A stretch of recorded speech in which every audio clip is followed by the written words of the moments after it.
Alright, hello everyone, and welcome to KazooCast, episode number 6. Today, we're going to be talking about the Nintendo Direct and Nintendo Direct and Nintendo Online, and those types of things. Okay, so, who we got here? Up here in the upper left, we have Venge up here, another awesome streamer and content creator on YouTube. Above me, we got Stealth, frequent podcast and video guest. He's big on the Hello, everyone. Game discussions.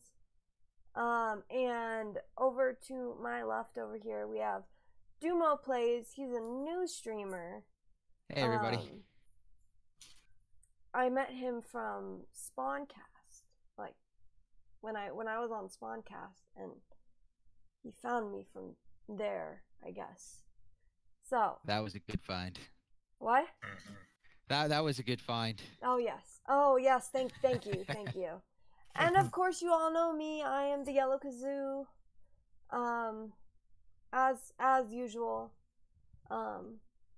YellowKazoo. Anyway. Yes. We're gonna be talking about some cool stuff today, guys. So I hope you will all stick around and listen to our discussion and analysis and all that of the Direct today.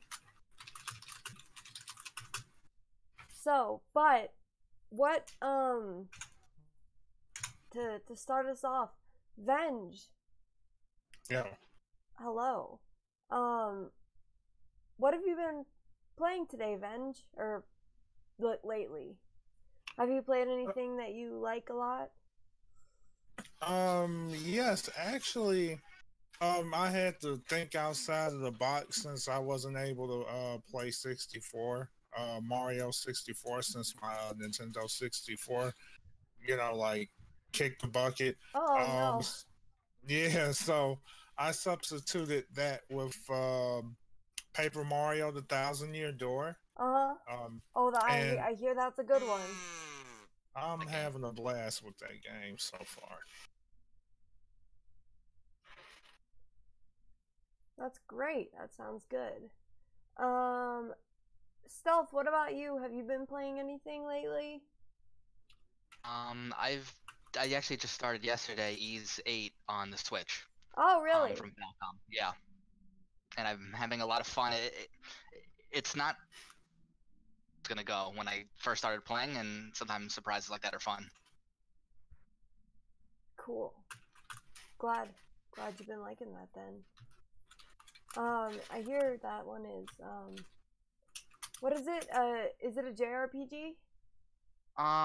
It is a JRPG, but the battle system is action based. Kind of like a 3D Metroidvania. Describe it. Yeah. Oh, cool. That's pretty interesting. Dumo, what about you? What have you been up to? Well, just before coming onto the podcast, I was doing Splatoon with some people in Discord just for fun. Nice.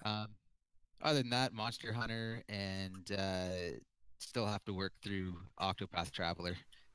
Oh, just not enough time in the day. Octopath? Yeah, it's still early. It's still like second chapter on everyone.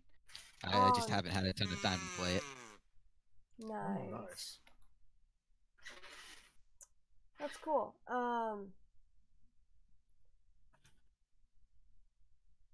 That's cool. It's cool, guys. Yeah, I've been just not. I haven't really been like. I don't really play too much outside streams, so. But. Oh well. Yeah. So I've just been mostly doing Splatoon, as well. So. Nice. It's pretty cool. Not a bad one to be playing. I still actually play Breath of the Wild, so. Hey, I need to get more I into that. I burnt out pretty hard on that one after grinding as much as I did. I'll go back to it in a year or so probably for fun. Yeah, But yeah.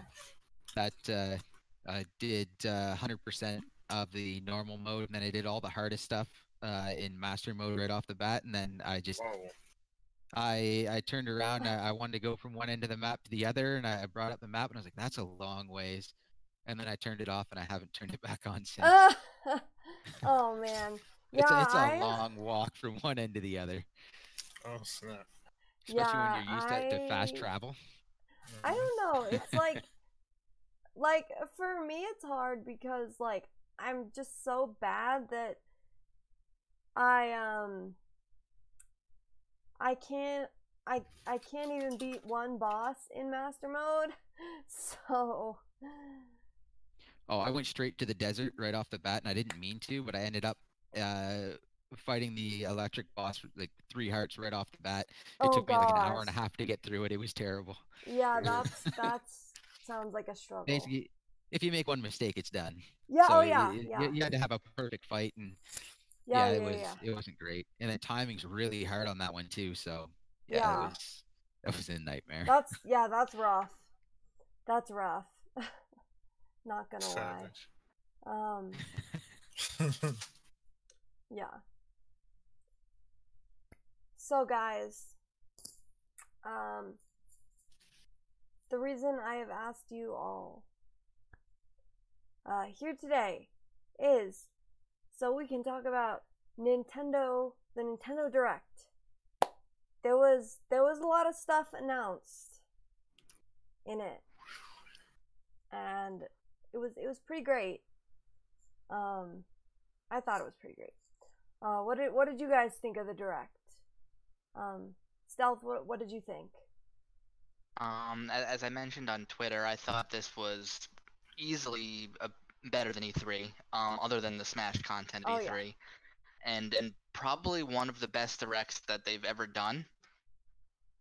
I really feel like they have the Direct formula down to a science now, because like the last many have been all really good.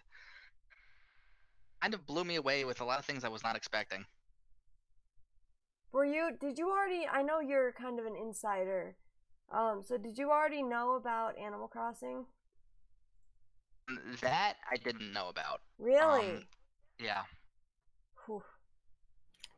Isabelle was coming to Smash, as most people just predicted anyway. But yeah, I didn't know that. It was going to be the day for Animal Crossing. Oh, you didn't know that it was going to be the day for Animal Crossing, but did you know that Animal Crossing was coming? Definitively, but you just assume that it's a very popular franchise and it was going to come anyway. Did you know that it was coming in 2019? I assumed. It just made sense from what the team had recently finished. Happy Home Designer on the 3DS was like the team's last major game. Mm-hmm. I know that there was a Wii U game that came out, but that wasn't made by the full team. So obviously, from Happy Home Designer to now, they had to be working on something. Yeah. Well, I know some of the Animal Crossing team, didn't they work on Splatoon 2 also? But I mean, obviously that game has been done for a while. But they have been coming out with DLC, so. Did they really? How many studios had their hands on that game? What? Splatoon 2. How many studios had their hands on that game? They had their own studio. They took some of Monolith, now some of Animal Crossing Studio. They must have had a really short time to turn that game around and get it out the door. Oh wow.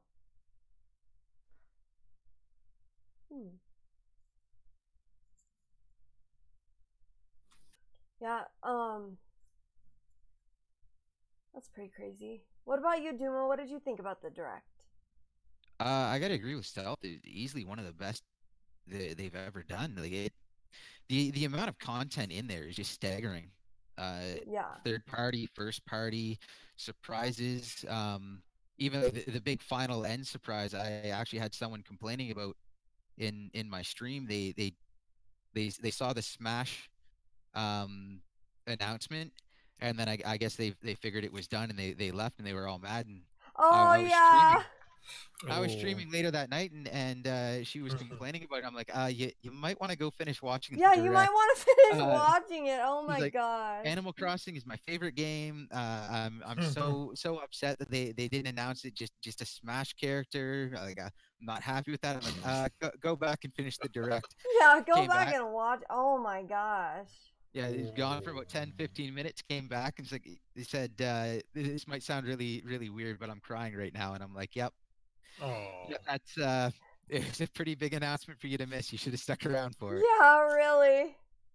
Plus, Oh then my I was also, it was really fun because I was watching it on my phone, but I also had Kazoo your stream up in like on my computer. So my phone was getting things a few seconds before yours. So whenever there was something big, I could just run over and I could watch you just kind of have like a crazy reaction. So that was a ton of fun. Oh yeah. Especially knowing there was going to be a big reaction coming. Like Yeah. knowing, I think it was a good 5 or 6 seconds before you had heard that I had already watched the Animal Crossing announcement, and I knew you were just going to kind of explode, and you definitely did. Oh yeah. I mean, you know, you have to. You have to. You really have to explode for that kind of thing. Like obviously I did, and it was entertaining. But you know. So okay. So they had I have my list. So I thought it was really interesting that they're gonna have like physical board games coming to Nintendo Switch. But like, you know, obviously they were originally physical board games, but now they're like coming to the Switch and you can like play them.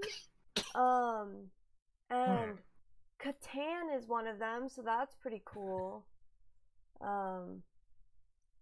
I thought that was pretty cool. Like, I thought that was an interesting move. Like, I don't know if a lot of people are really gonna buy that.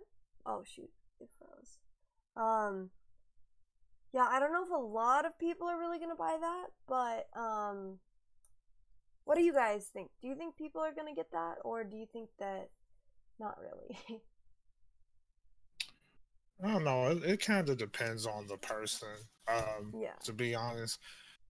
So when you say physical board games, do you mean they're just taking maybe like board games that people are familiar with and just making it into a digitized version? Yeah, basically, yeah. Like they're having like Ubisoft. Carcassonne, however you say that, Pandemic, and one other one, and then eventually they're gonna have Settlers of Catan. Pandemic was announced? I missed that one. Yeah, Pandemic. Wow, yes. That's a good one. I enjoy that one.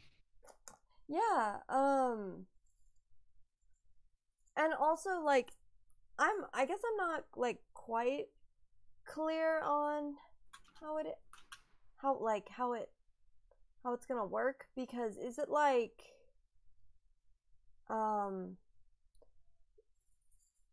a subscription type thing where it's like a games as a service type thing and you have like all of the like all the board games, then they get like shuffled around?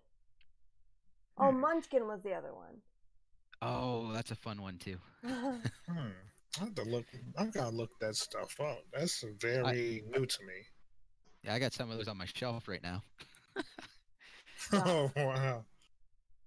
But no, I would have. Well, the one thing I can say to that is I would imagine then Monopoly sold better than we thought, because that was the other one that was brought earlier.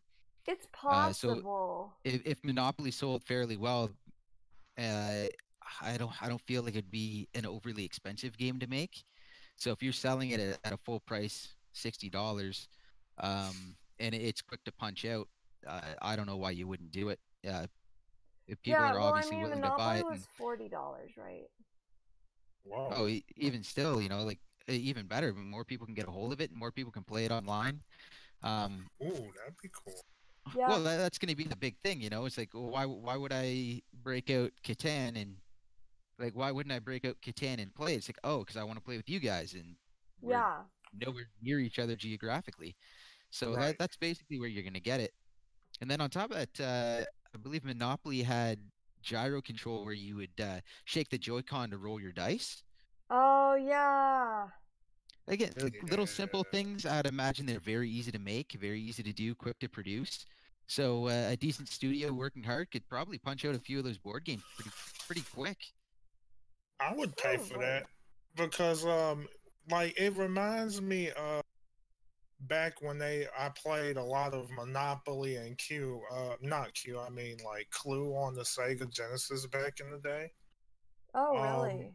so like it's been done before, it just wasn't an online component to it, but it was so good. It was so freaking good. So if Yeah. like you were saying, dang, I gotta get used. Your name is Duma, right? Did Correct, I yeah. screw that up again? Okay, No, you're like good. like like you were saying with the online feature, because like piggying back onto the whole online aspect of the Switch now, since that's the big topic. I mean, like they really are going to have to push that online component and make it worth something instead of just trying to just be a cheap, trying to take money, nickel and dime us and not do anything with it. So yeah, for sure. Yeah, cause if they don't push the online for it, then it's just like a regular board game. Um, Mm-hmm. Yeah, then without the there's like online, no benefit to buying that over the like just the regular version. yeah, like why would I buy Munchkin when I have the card game behind me Yeah. with multiple expansion packs? Like it makes no sense. Yeah. And then on top of that, 40, if they're looking at $40, that's pretty much what you're paying for those board games anyways. So Oh yeah, yeah. that's not a bad deal, to be honest. Board games aren't cheap.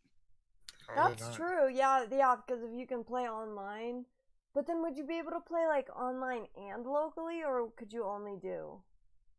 They'll I'd probably imagine, Huh? I'd imagine local would be. It'd be interesting to see local plus online.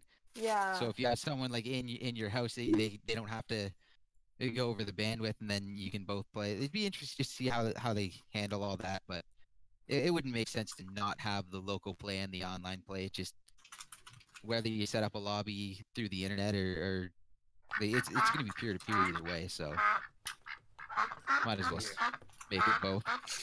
Yeah, it wouldn't make sense for them to make it one way and not the other. They got to do both. It makes sense. Yeah, yeah, yeah, yeah. But I don't know if earlier if my question might not have been clear, but do you guys think like it's gonna be like a service based thing, like they'll just be like adding in these games, or is it like we have to buy each of the board games individually? Oh, like a bundle? Yeah, like a I think it's going to bundle be or like individual or bundle. I don't think they're going to do service wise. The only one I could see being a service would be was it Lord of the Rings card game? yeah. Because a card game as a service, it does actually work with microtransactions and buying packs and earning packs and all that. It does actually work fairly well as a service. But again, you Yeah. probably either get the game for free or buy into the game, and then they microtransaction you. They do that fairly often on the phone. I believe Magic the Gathering does that as well in a game. I believe they have a version over Steam, Oh. and that one would probably make more money than any of the other ones, just because people get addicted to it and spend crazy amounts of money. Cause I thought that I saw something where like you like or it was I gonna say?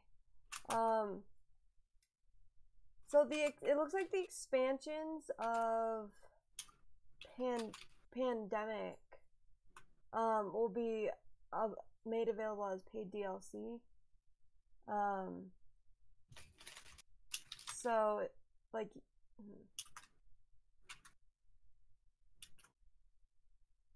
Yeah, So I'm not surprised. Carcassonne is coming in December. Lord of the Rings: The Living Card Game is coming in April, with single and 2-player mode. And Pandemic is coming in March. And then the Direct. Okay, so the Direct says the expansions will be made available also as paid DLC.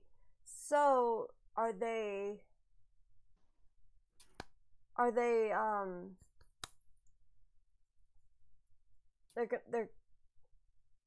they're as paid DLC, right? So are they like all in the same thing, or do you buy them all separately? Is that I feel like they could sell them separately, and they'd all sell. Like none of them are gonna have like record-breaking big sales like any of the big games, but I think all of them could sell separately, and there's enough of a market that they would be able to sell individually and make their money that they want to hit. Mm-hmm. Stealth, what do you think? Yeah, I think it's interesting to games to switch. Ubisoft brought Monopoly. As far as I know, that's done like pretty well on the eShop. It's actually sold well considering it's $40. Yeah, I'm surprised about that actually, cause like I was actually, I remember in that April Direct, I remember watching it, and I was like the most hyped for Monopoly out of everything that they announced And or I'm not showed really off there. But then I found out it was $40, and I was like, nah.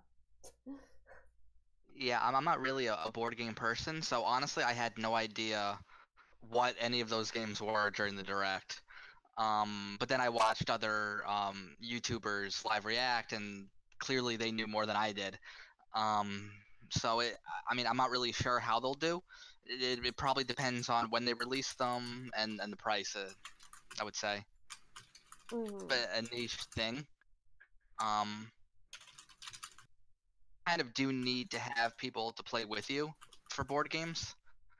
I mean, I'm sure you could play with computers, but Yeah. that's not that fun, I'm sure. Yeah, it's not the same.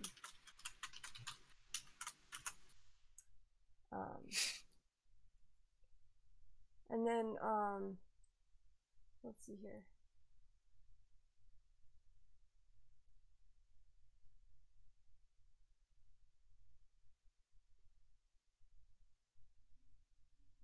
So I want to go.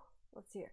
I want to go like game by game. What did you guys think about the like Final Fantasy bomb that dropped? There's Final Fantasy 7, 9, 10, 10 to 12, 15 Pocket Edition, Crystal Chronicles, online Crystal Chronicles, which is a big deal, and the Final Fantasy Maxima World thing, and Chocobo's Mystery Dungeon, which is 9 Final Fantasy games, all coming to the Switch.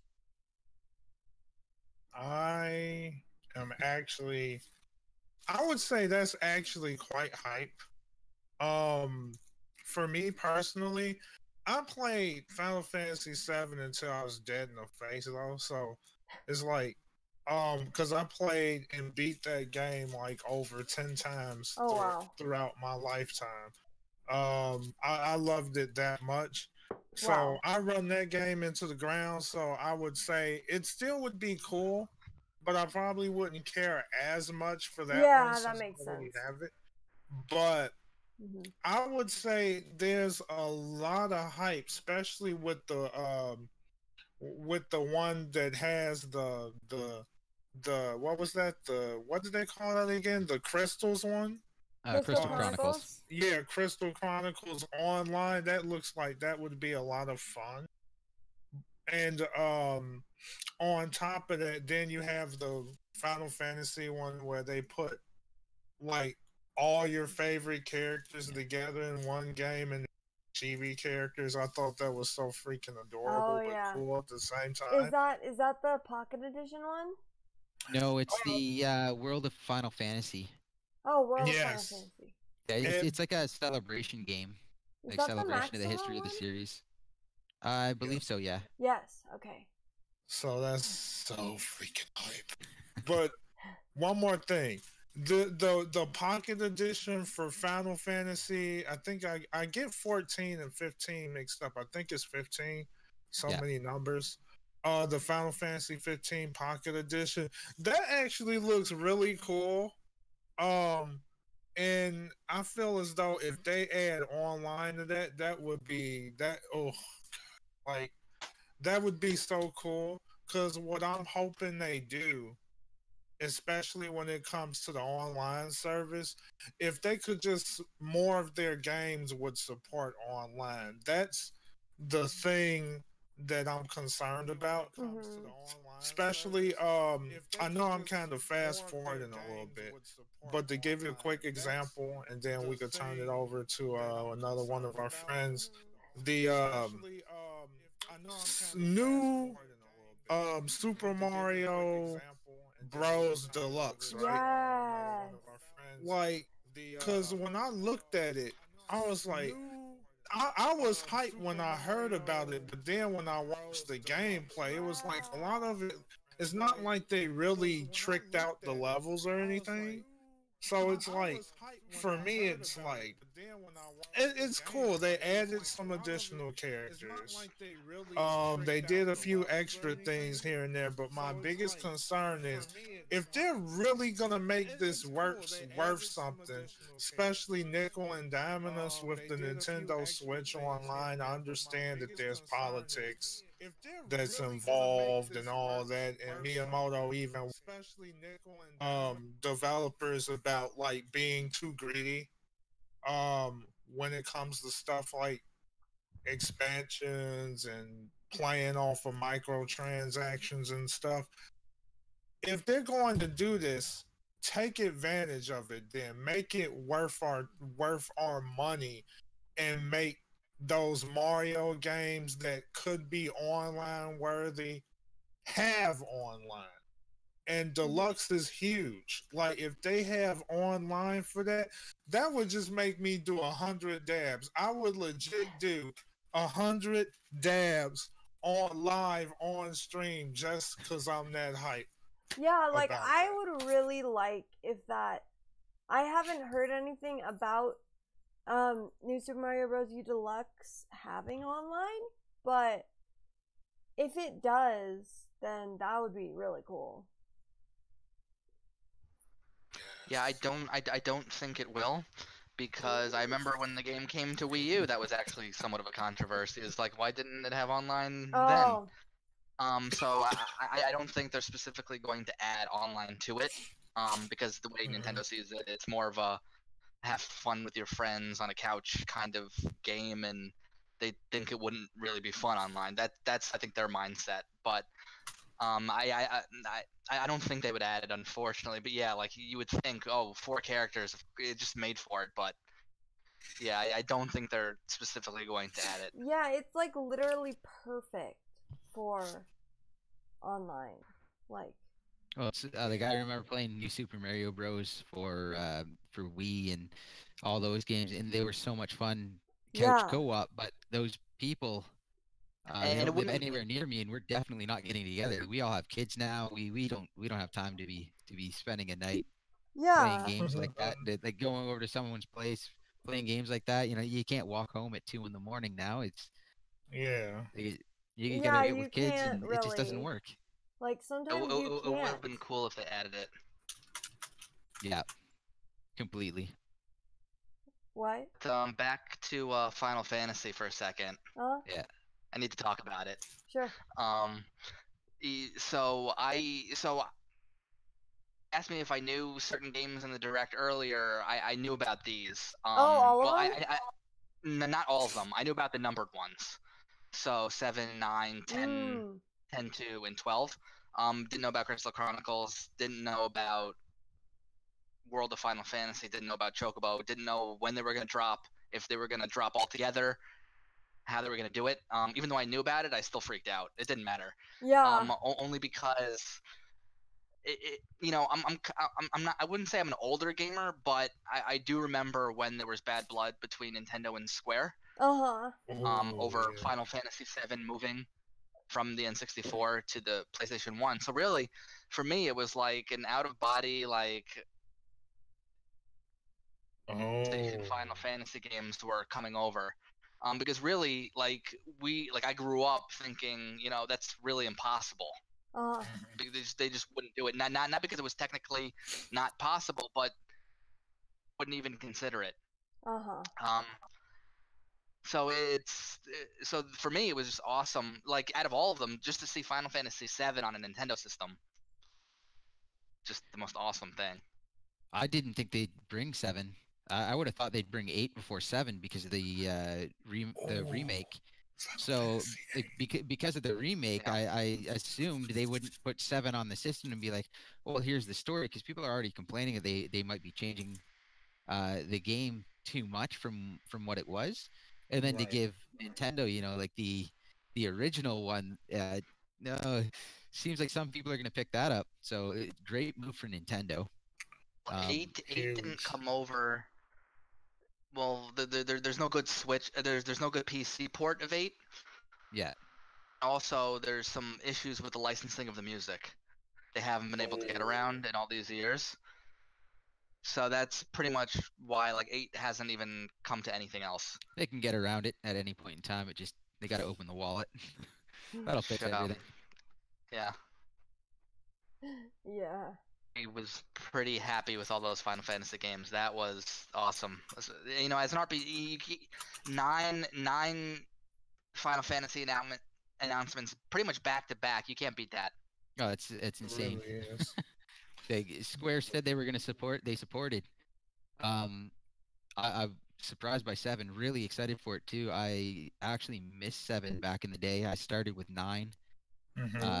That's just when friends got me into the series, and so I've played all of those. I never actually finished 12, and I didn't touch 15. So I got a bit there to play. The only disappointment for me is I really wish. And a lot of fans of 11 wish as well they'd finally break down and put it out as a single player game. That was their MMO. If you didn't realize, that was their first MMO, and then 14 is their next one. Oh. And then 14 as well.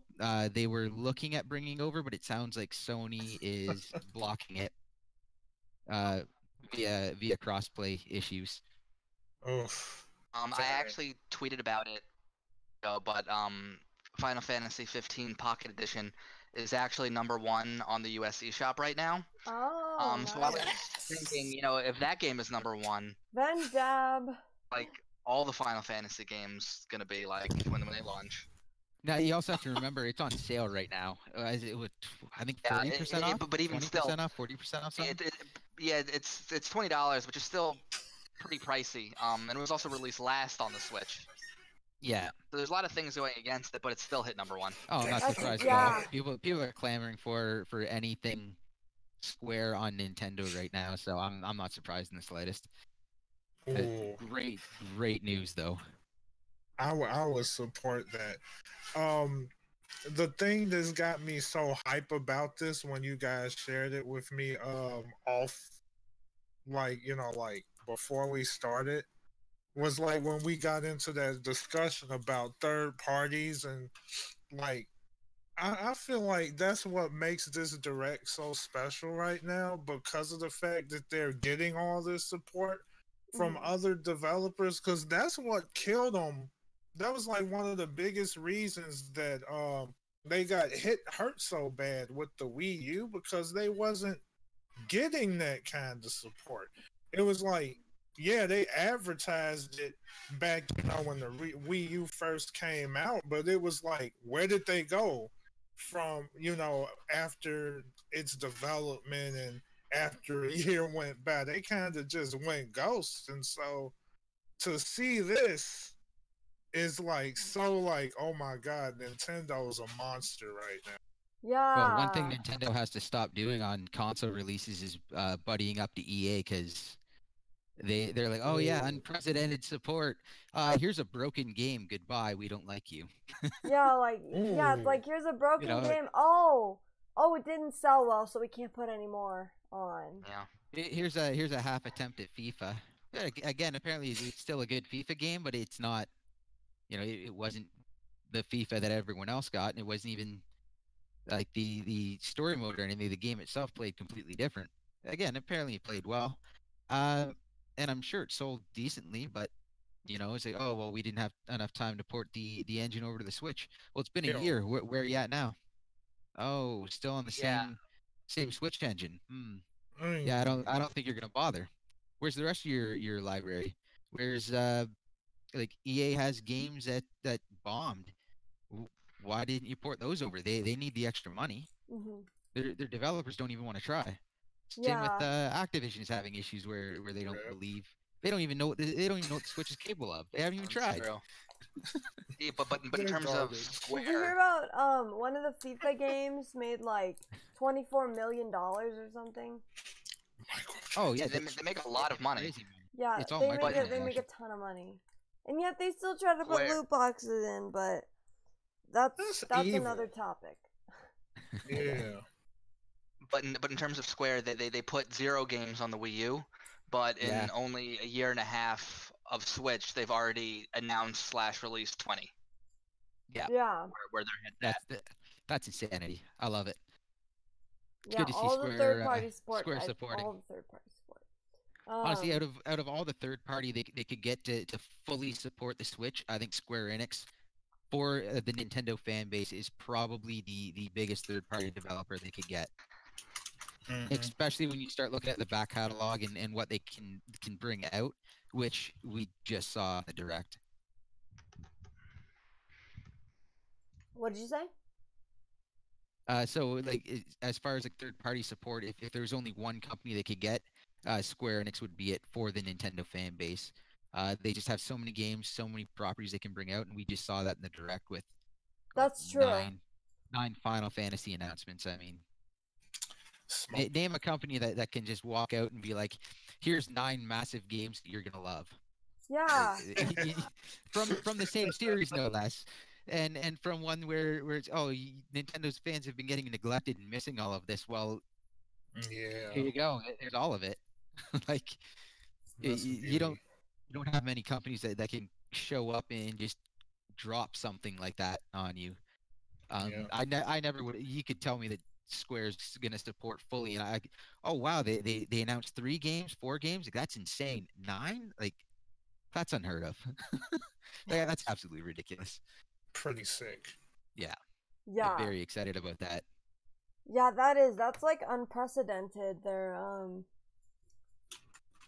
support. Like I can't think of anyone else who's done that really. Like dropping like 10 games, 9 games on the Switch. Nintendo couldn't even do it at launch. Huh?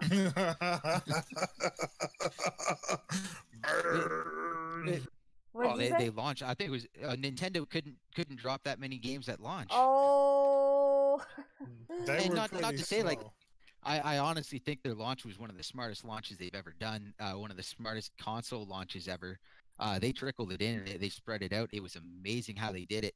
They banked hard on Zelda and it paid off. If Zelda hadn't have gone over as well as it did, they would have been screwed. Yeah, that's true because that was like the only one that they had. So yeah, it was smart. If Zelda did not pan out and get the reception it did, we would not be talking about Square Enix right now. Yeah, you're probably right because it wouldn't have taken off. The Switch would not have taken off from the start. Yeah. People think that you need like 20 launch games for a system, but really you just need one special one. That's all it takes. Yeah, one really good one that'll make everything take off. When the SNES launched, it launched with 2 games. It launched with like Super Mario World and it launched with Pilot Wings, you know. Yeah. But it came packed with Super Mario World, and most people didn't even buy a game with it. They just had Mario World packed in, and that was enough. Yeah, It's yeah, funny yeah, when yeah. you get a good pack in. Yeah. Look at the Wii. How many people didn't go past Wii Sports? Yeah, that's true. And It was kind of true. but that's tell me it was a bad game though. Like you get 4 people together, pass a controller around, and we like I had other games for the Wii, and you get people over, you have a party a couple times a week, and no one touches anything else. Everyone's playing Wii Sports. It's It's a great. kind of true. It's small, but it's a fantastic game. Like I I don't know know. of I anyone who like has I a like Wii Sports. bad memory of it. No, it was fun. The bowling, the boxing. Yeah. It was great. Everyone loved it, and for Yeah. good reason. No, but yeah, it's interesting, because you know which Nintendo console did have a ton of games at launch? The Wii U. So, Yeah. and we all know That how had well the that most in did. like Nintendo launch history, What? and look how that did. I think they had the most in Nintendo launch history. That was It launched like 20 games. go Yeah. on. Yeah, exactly. So that definitely proves that you don't need a whole lot of games. They did have the most at launch, but they also had the weakest launch advertisements ever. I didn't even realize it was a system. I thought it was an add-on. I thought it was like a tablet add-on to the Wii. Did you really, Dumo? Well, I wasn't paying attention to the news at that point in time, so I walked by the store. I'm like, Wii U. I'm like, I don't need a tablet for it. It plays games just fine the way it is. So I wasn't paying attention. It didn't hit me. I would have bought it otherwise. Right. It was terrible marketing. They thought because the Wii sold so well, they'll slap the Wii name on it and then it'll just market itself. It didn't. And No, it did not. didn't matter. They could have had 1,000 games at launch. It wouldn't have mattered. They could have had Breath of the Wild at launch. If no one knows what it is, they're not going to buy it. And end of story. They marketed the Switch like crazy. They did a great job. The ads were amazing. And they had a phenomenal game to pack in with it, and that's why it took off. That's true.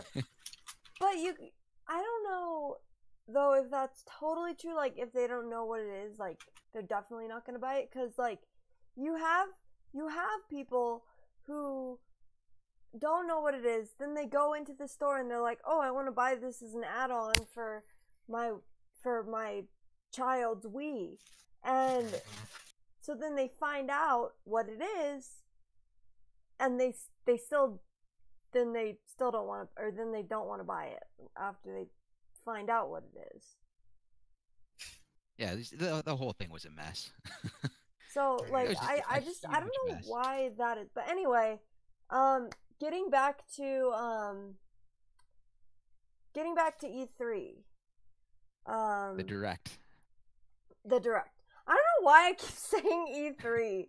Because it was bigger than E3. Because it was better than E3. Like, not gonna lie, but so a big one, a really big one, Luigi's Mansion 3. Ooh. I know that it was Yes. just like, we just got, I don't know, like 20 seconds of. It's enough. Yeah, exactly. more than Exactly. enough. You just got like 20 seconds of footage, but yeah, I mean, like, we only got like a title card for Animal Crossing, and that made me like lose my mind. But How much did they show of Metroid Prime 4? exactly, it doesn't. that Very too. little. Well, actually, Metroid Sometimes Prime 4 less gives was you more hype. actually Yeah. no. They sort of had the lead up from Tom Nook.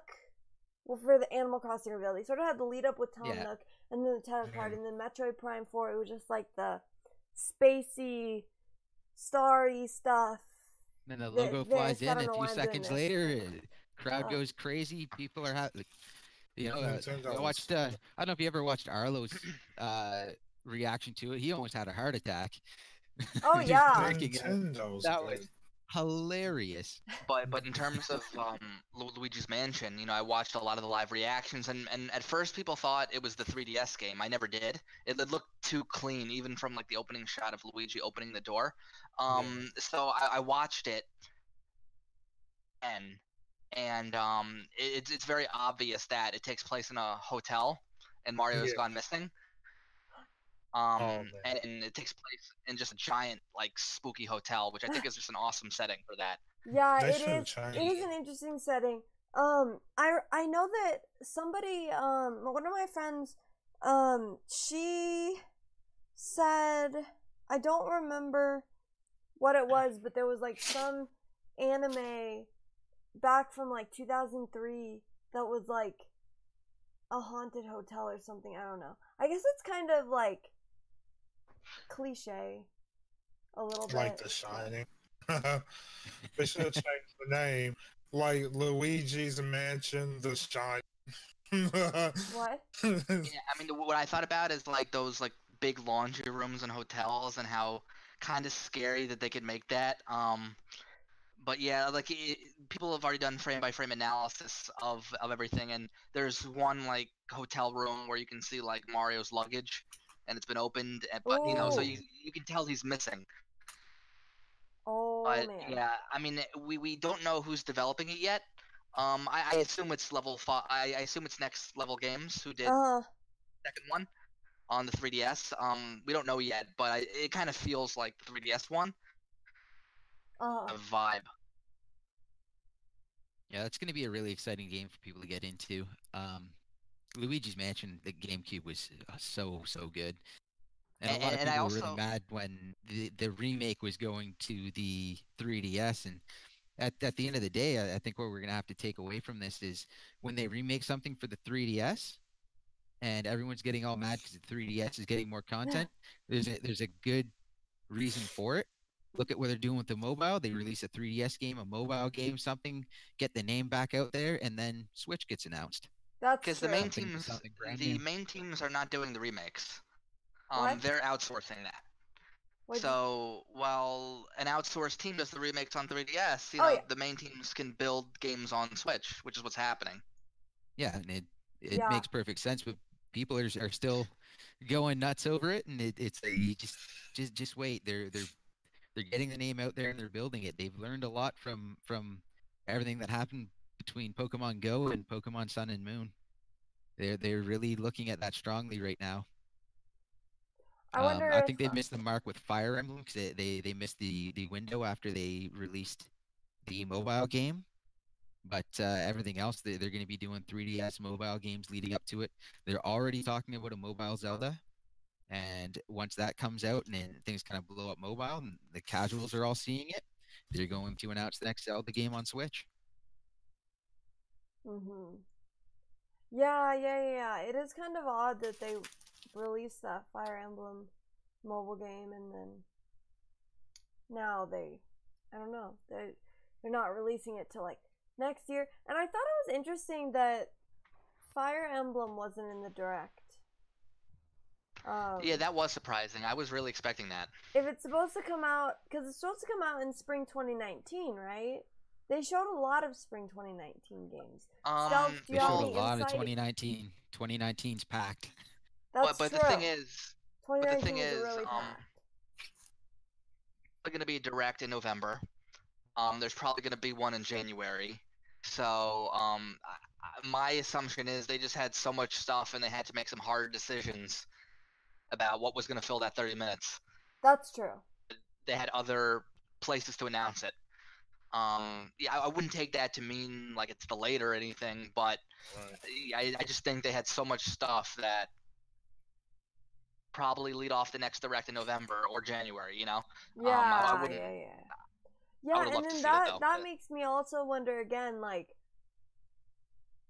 do you guys think there will be another direct in November? Actually, let's save that for later. Let's keep talking about what was announced. Next game, Yoshi's Crafted World. And I thought at first, I don't know why I thought this was called Yoshi's Crafted Island. I don't know why I thought that, but yeah, so Yoshi's Crafted World. I think that game looks so cute. I love Woolly World on the Wii U. And I don't know. I don't know. I think it looks really cute. What do you guys Yeah, think? I think it looks amazing.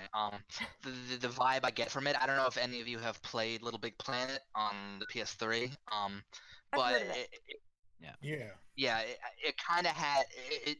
I feel like it could be a sequel to that game. Oh yeah. It kind of has that feel. And the look Get too. past in the look, and when you get like there was kind of like a NPC in the background of one of the Yoshi levels, and when Yoshi approached it, it like moved. Oh really? It kind of got animated, yeah, and that it really made me feel like that. It does have that Looks vibe. really good, yeah. It was a phenomenal game. So if it plays out anything like it, I'd be happy for that.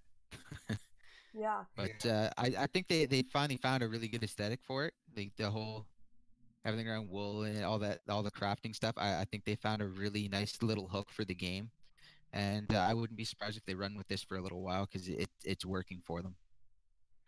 If they It looks good.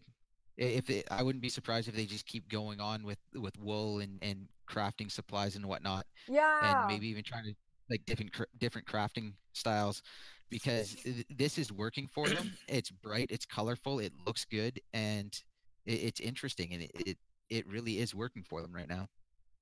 Yeah. That's it is working for them. You are right on that one.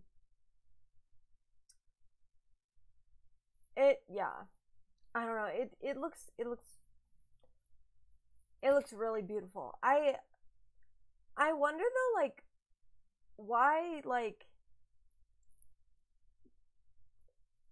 I wonder why, like, if, like, was it not ready to be shown at the last time they showed it? And like, why did they not show it at E3? I wonder. What do you guys think about that? I would say this.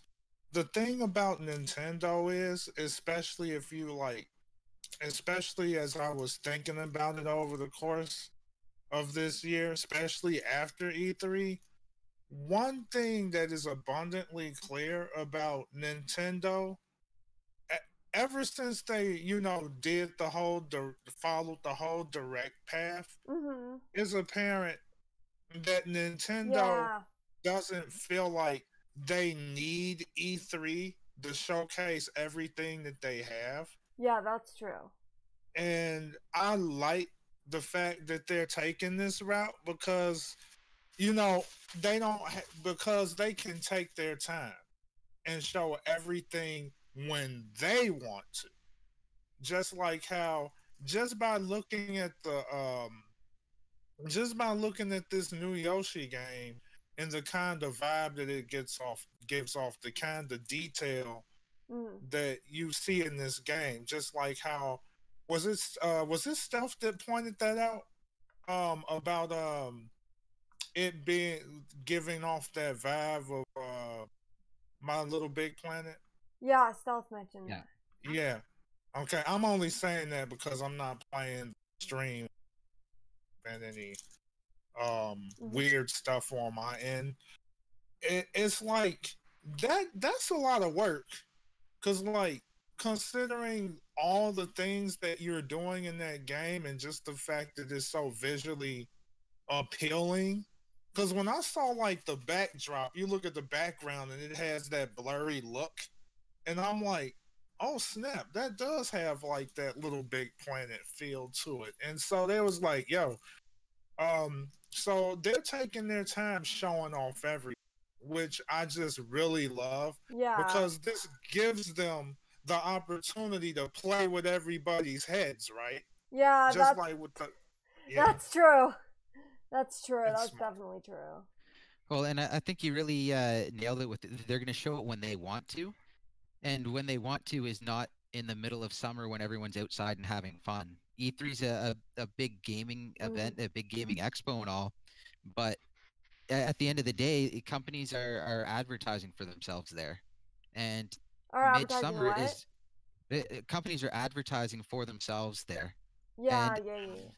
And at the end of the day, summer is a terrible time to be advertising games. Whereas right now, we did an advertisement, hype is through the roof, and holiday season is right here. That's So, true. Yeah. so Yeah. This do, is this. they're doing the bare minimum they have to for E3 so that they can knock it out of the park for a big holiday season. People That's are all worried true. about whether or not they're going to hit their uh, sales goals for the Switch. Well, if they dropped everything at E3 and then kind of just reminded people now, the hype wouldn't be there. Yeah. Yeah. No, you're totally right. The hype. The hype wears off. That's the thing about hype. Mm-hmm. Well, it gets buried by other announcements. That's true. Yeah, that too. Right now, there's no time for more announcements. Really, it's like, oh, Spider-Man came out. Well, what's after that on the other consoles? Yeah. Okay, well, Red Dead. We've been hearing about that for years, and people are excited for it. But now they just had a whole bunch of new stuff thrown at them, and they're thinking about that. It kind of, as hype comes and goes, they managed to find a nice little spot to wedge in their little bit of hype and sort of piece out their own market a little bit. Yeah. That's true. That's true. Okay, what now? So they also, another thing they announced was the Super Smash Bros. Bundle for the Switch. And it has the dock, which looks pretty neat. Has like a bunch of fighters for the game and everything, and the Joy-Cons, they have like the very like minimalistic, like the Smash logo, Yeah. like that, or like that. Mm-hmm. So what do you guys think of that reveal? Like, I thought that the Pokemon bundle, I had heard like rumblings, I guess, that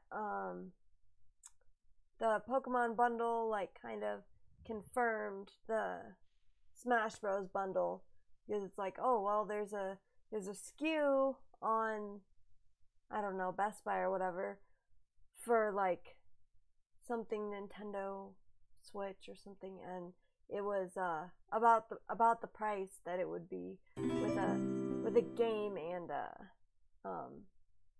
the console, and it was just, unmarked, and it was like, well, it's probably Smash, because the Pokemon one just got announced, and Smash is their other big game for the year. So yeah, it sold out before they even finished the announcement. Oh, guaranteed. Yeah. The what? Before that they finished the announcement. I'm sure that those two bundles are going to be so hot. Before the, sorry, they're just what did you say before what announcement? Both those bundles were probably sold out before the direct announcements finished. Oh, probably. I wouldn't be surprised. I'd be more surprised if they didn't. Yeah. You got two franchises people are going nuts over. You announce bundles for them. The hard part for some people is going to be decide which one they go for. Yeah, really. I mean, yeah.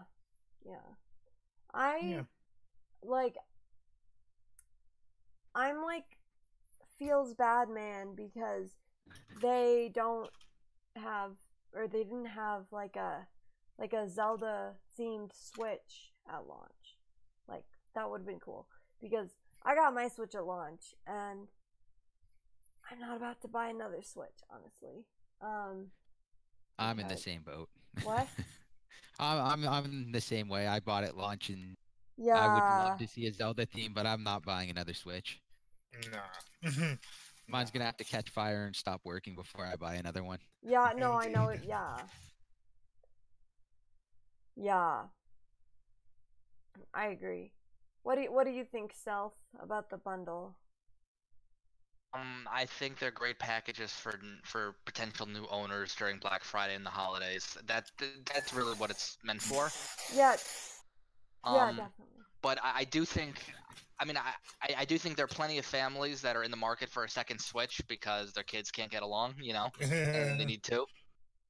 That's Yeah. that's a dangerous second Switch to get. Yeah, Yes, it but is. I would love to just buy the dock of that Smash Brothers one. Oh yeah, Dock. it'd be Yeah, interesting the if they. dock. Yeah. Oh, that's something they should do. Is they should be doing more special edition docks because the dock is something people would buy a second of. Yeah, I mean, yeah, I'm yeah, also yeah. So if you can get a hold of that special edition dock and they're just selling it same price as a regular dock, yeah. you know, early next year, when after Smash is come and gone, uh, that would sell. Yes. And I'm also kind of surprised that Smash Brothers isn't getting like a custom Pro controller. Having the Joy-Con seems Wait, weird what? because no one's gonna play like that. Wait, what? They're Smash Except is for getting a casuals. custom Pro controller. Well, just the idea that a lot of people playing Smash aren't going to be playing it on Joy-Cons. So Yeah. to get custom Oh, Joy-Cons oh, instead of okay, custom Pro okay, controllers okay. being kind of strange. It seemed a little bizarre to me. The It one thing I is. don't like with the custom Joy-Cons is they should have customized the plastic the holder because they have the line, but then it cuts off in the middle. They should have just Yeah. put the line right through. Oh, I that's don't true. That's personally, dumb. if I was getting it, I'd color match that and paint it on just so it looked decent. Yeah, yeah, yeah, yeah. Just so that it would, yeah. Yeah. They really didn't try hard enough to make that look very appeasing. Grip, that's what it's called. Yeah, I would have liked to have seen them put a little line across the grip. As a small gripe, obviously, but Yeah, yeah. it breaks up the look so much. I think the Pokemon one actually looks better, looks more coherent. They don't have an issue with the line going through the middle. They have images on the back of the Switch, I Yes. believe. Yes, And then the the silhouette. Joy-Con colors being the Pikachu and Eevee colors. I think they for Pokemon Let's Go, I think they really nailed that bundle and the look of it. They did a great job of that. For Smash, they did okay. The dock looks amazing. Yeah, yeah. The dock. I think the dock looks really good. I'm not as much of a fan of the dock of the Pikachu and Eevee bundle. Like, Yeah. it's all right, but it looks a lot just like stickers. I don't know. They took the designs of their custom 3DSs, which What? kind of had those like Pokemon designs on the back, and then put it on the Switch. It's like their very typical 3DS special edition design. Oh, yeah, yeah. Yeah, yeah, Mhm. and like,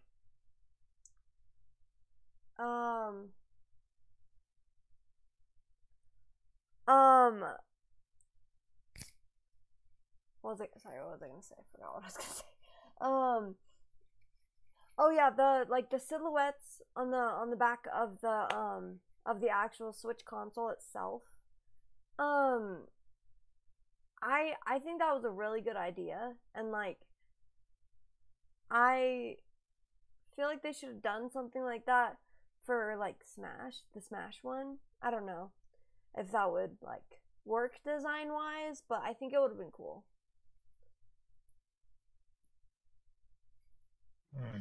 Definitely, most definitely. Like, cause I'm gonna be real with you right now. Like when it comes to choosing from Joy-Con to Pro, many people gonna use Pro. I mean, like, you see these hands, like these are some big fingers and those little buttons. It is so hard for me to play the simplest games sometimes, like Kirby. Oh my gosh, the inputs are so cruddy for me. I'm like, ew, I gotta have my Pro controller. I'm just so shocked that they didn't have a flashy Pro controller custom design of some kind. So for me personally, I gotta bash them on that one. I'm even a little surprised they didn't have a second SKU for Smash Bros that came with what you get plus a custom Pro controller, just to bundle in more to sell because people would buy it. That like they would sell out just like the other one. Right. They would. What did you? If they took the Smash Bros. Special edition, like the bundle console, if they did that again, but added in a Pro controller, people would buy that and it would sell out. Yeah. Oh And yeah, I'm like a surprised Pro they didn't do controller it for the instead extra of the sales. Joy-Cons. Yeah, and or not even not even instead of the Joy-Cons, with the Joy-Cons, just just with. added the price of the controller to the price of the bundle. Yeah. People would buy Or it. I mean, I think most a lot of people are people. going to do it anyways. The people buying for Smash Bros are going to buy the Smash bundle and then a Pro controller. So why not just throw it all in one? Yeah, definitely. I agree. Yeah, that way it's just all in one box, but it's probably not that big of a deal. But Oh, not at all. But yeah. it's just something they could have done. Yeah, something they could have done. Yeah, or they could have done it instead of the Joy-Cons. Honestly, Something to think about. I mean, Yeah. then Nintendo would probably say, "Oh, well, you can't play it in portable mode." Then, I mean, you can, but you just have to take your Pro controller. But you know, but yeah. So it would be interesting if they did that. I guess. It'd be interesting.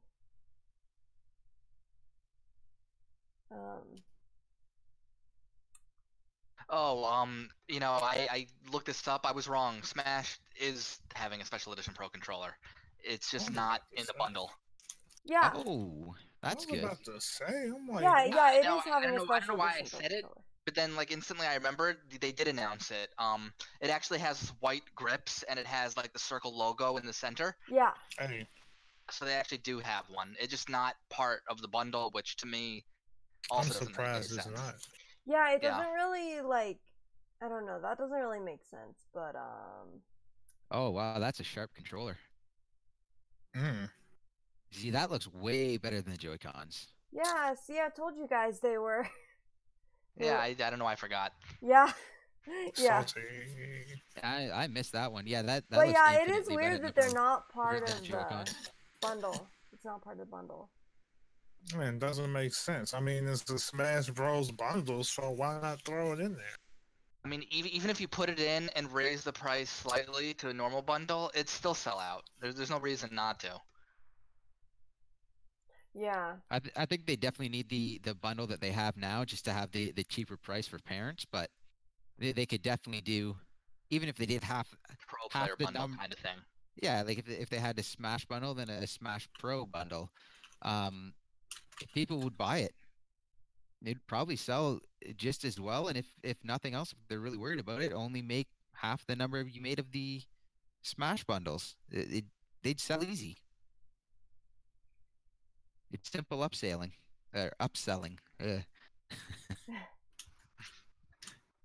Yeah. Yeah, it would. I mean, yeah, like Conga Line Monkey says, Smash is such a cash cow, they should just milk it for all it's worth. Like, Yep. They really but should. at the same time, they do have Miyamoto over there saying, "Don't milk it too hard. It's gonna run into problems." Yeah. And smart move. Which is There's a fine line of how much you can milk it. true. Mm-hmm. That's why it was smart for them to go all out with Ultimate and give you so many characters and not have to worry about all these. Imagine half the roster being DLC. You know how much backlash that would have that would be terrible. Oh my god. So great to see everyone plus extras, and then it's ridiculous to see people complaining. Well, there's no new characters. Just a port. What? Yeah, come on. You won't be saying that when you're playing it. That seems to be the new thing. Oh, it's a sequel? No, it's a port. That's not a port. Come on. They did with Splatoon. People complained with Smash.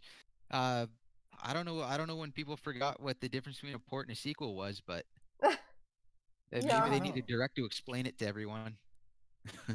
Maybe, because I mean, you could tell just by looking at it. It's no port. I mean, come on. Yeah, there were differences. There were definitely differences between Smash 4 and Smash Ultimate. And then I love when it got its like full reveal at E3, people were like still saying it was a port. It's like, why? Come on. Oh, afterwards, I remember I ended up arguing with someone over it, and I can't remember who the player was, but one of the pros that was playing Smash at E3 did an entire video talking about how different it actually was and how different it felt. Oh yeah. And all the big changes. It's like, okay, I'm not going to take your word, some random person online. It's a port, it's a port. The pro player is saying it is a completely different game. I'm going to probably go with them. I think they know it a little more than you. Plus Yeah. they've had hands-on time, so... Right. Yeah, you got that you can stop credibility, arguing right? now. Right. They're freaking pros. They know the ins and those games, the science. I mean, Yeah. do people actually really believe it? Probably not. My assumption is we're on the internet. Their favorite fighting game is probably something else, and they're feeling pretty insecure that Smash Ultimate looks to be the biggest fighting game, so they're just saying it's a port to try and downplay it to the internet. I can't imagine most they believe it. What's Well, same that? thing with But we're on the internet, Splatoon. so. They called Splatoon 2 a port, and it is such a different game. It's like, go back and look at, like, watch Splatoon. It's hard to watch at times. Like, it looks so bad, and they overhauled sub special stages, everything, and then to call that, oh well, it's pretty much a port. It's Yeah. like the game handles different, it feels different. Yeah, that's just where we're at right now. Yeah.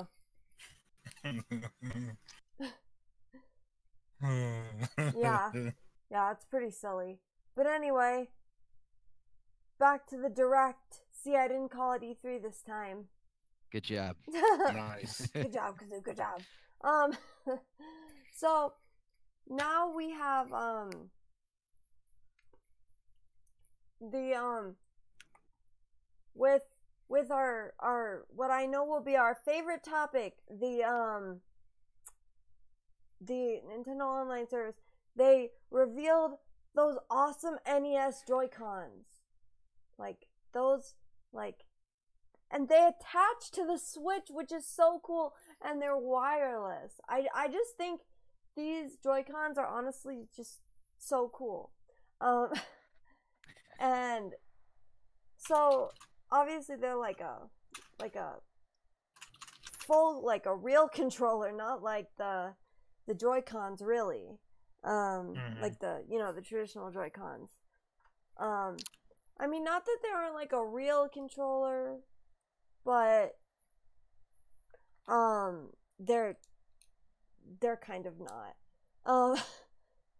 But There's anyway, just more so heft to the NES controller. There's just more to hold on to. exactly, yeah. So obviously they're bigger then.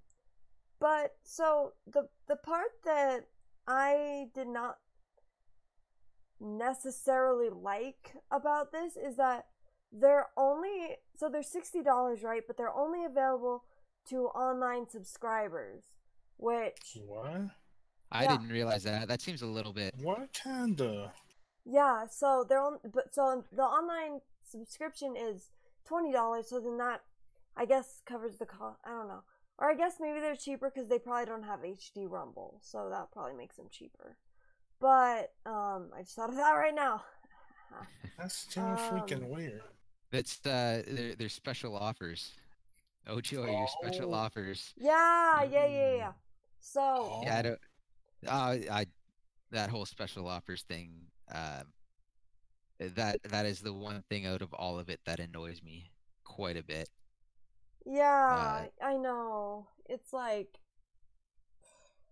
Special offers. and Oh, we're willing to sell you NES controllers. And the what? That sounds silly. Well, you think about it. Nintendo comes out and they're like, "We have this amazing special offer for you. We're willing to sell you an NES controller." Yeah. Oh, a special offer. You can download 2 new pieces of gear for Splatoon. Yeah. Just throw it in the DLC. No, it's 2 pieces of gear. It honestly, no one's gonna care. It's not even gonna be gear people are gonna use. Did they really say that? Yeah, there's 2 pieces of gear for the DLC. Really? They it's on if you go on their site, you go to special offers. That's freaking nuts. Oh my gosh. So Here, then I'll they throw that up also in have. Discord. Oh my Down gosh. at the bottom of that link from Jeez. Discord, go take a look at that, and it's sitting right there at the bottom. Exclusive Splatoon 2 in-game gear download code. Exclusive gear, online jersey, online Squid Kick V shoes. Is it free? Yeah, it's with your it's your special offer for those with 12-month individual or family membership. Wait. That's weak, Nintendo. That's weak. Wait.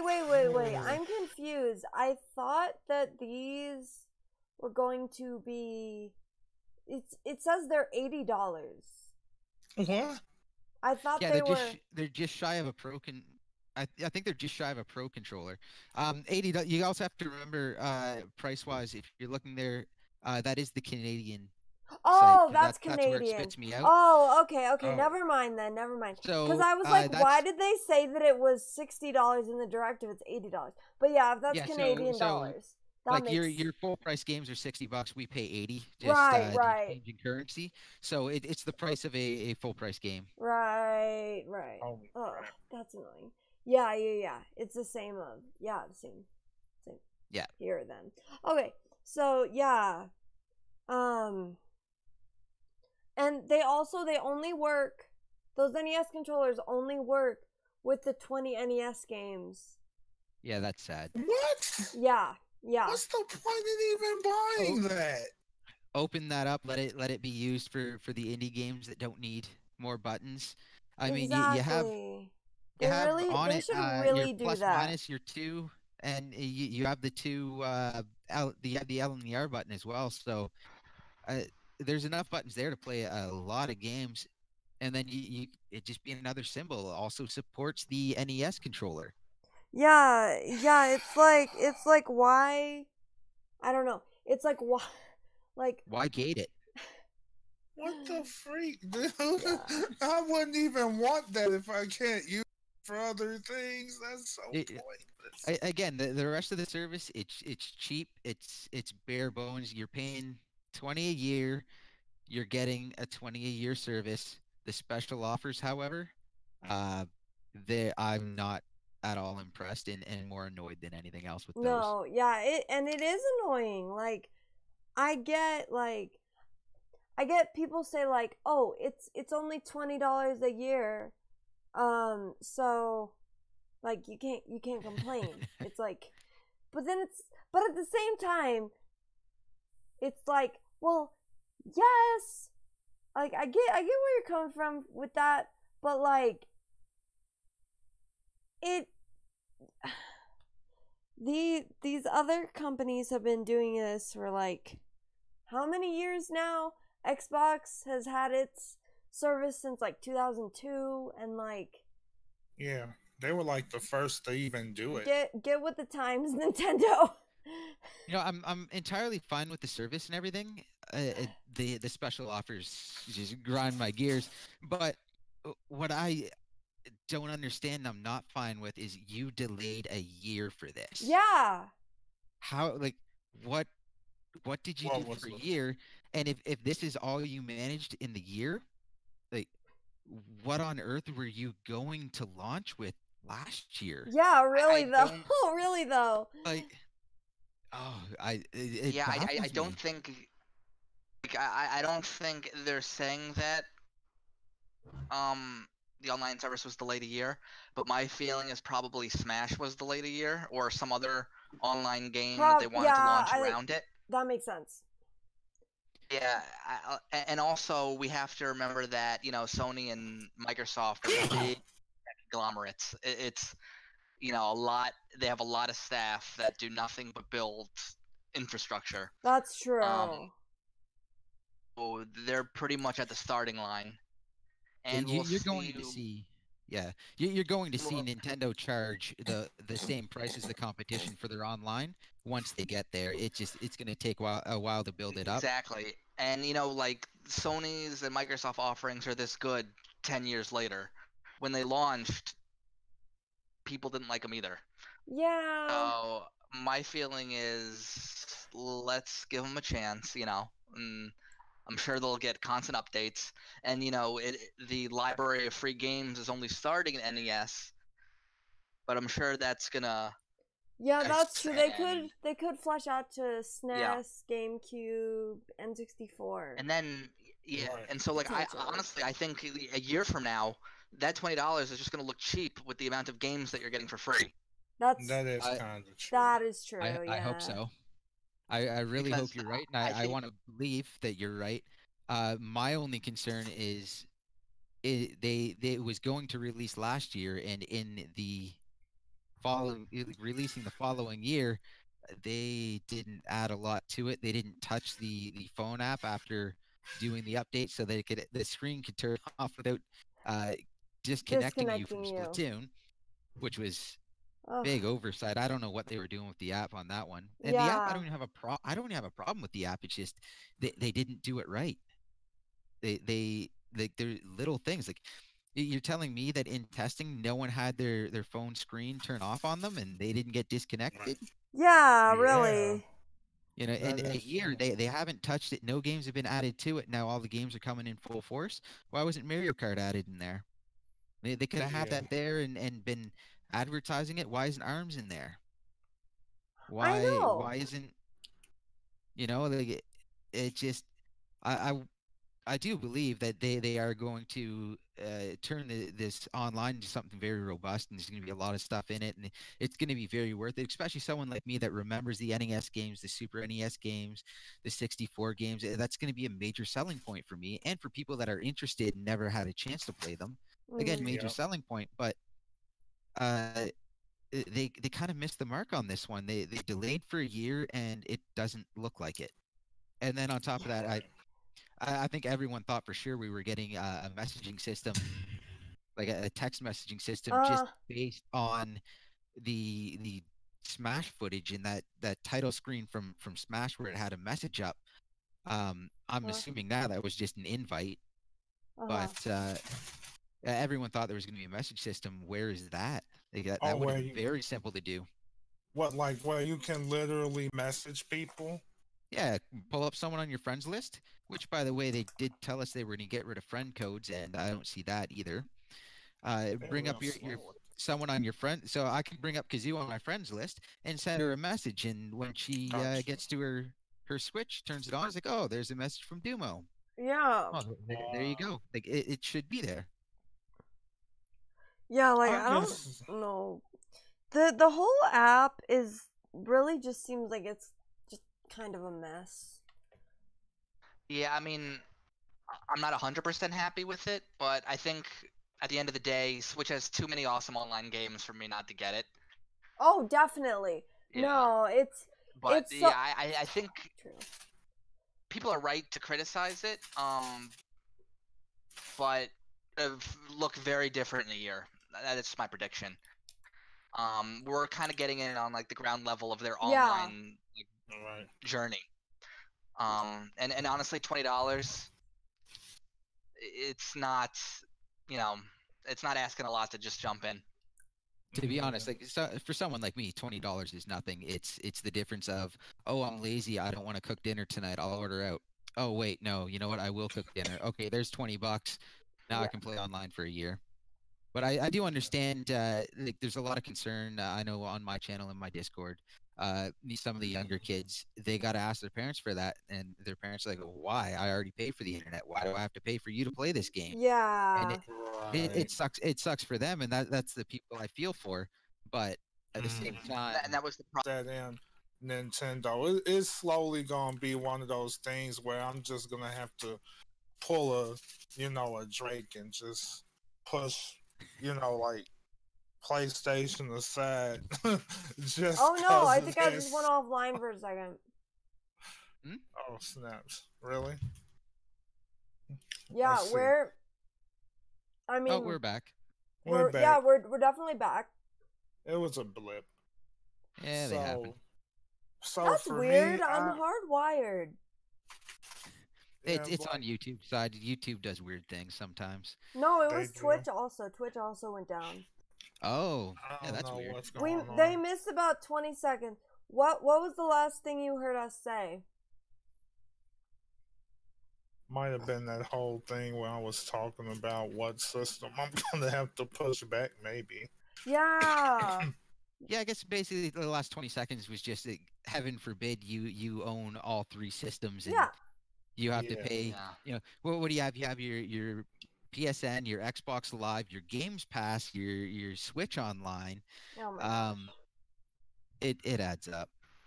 It does add up. And then your internet bill. Yeah. See, That Brought up a too. good point. and that's what ticks me off about how they nickel and dime people for everything. Because Yes. it's like, it's not only you have to pay for your online period, then on top of that, you have to literally pay to play games online for a service that you already paid for to do things online. And it's like, what the heck are you doing? Yeah, I And think a major part of the complaining about the service is really just the fact that it's watered down. you weren't paying for online and now you are, and honestly, Right. it wouldn't matter what was packaged with it. Yeah. For a lot, that's just a hard pill to swallow, and it's the same pill that gamers had to swallow For the longest time. when Sony launched theirs and Microsoft launched theirs, and now Nintendo is launching theirs, and probably like a month after it's real and it's reality. I think most people are. They're upset about it. Yeah, and Yeah. I understand. Like, well, anytime you have a change, people are going to get upset. Oh yeah. And when the change happens to be you are now spending more money, they're going to get even more upset. And then when they look at the service and be like, "Well, I'm not going to use the voice chat because I'm just going to use Discord." Right. And I'm quite not. frankly, I don't care about the cloud saves. I don't care about the NES games. The They're bottom nice. line is, Whatever. if I want to play Smash Brothers, if I want to play Animal Crossing, I want to.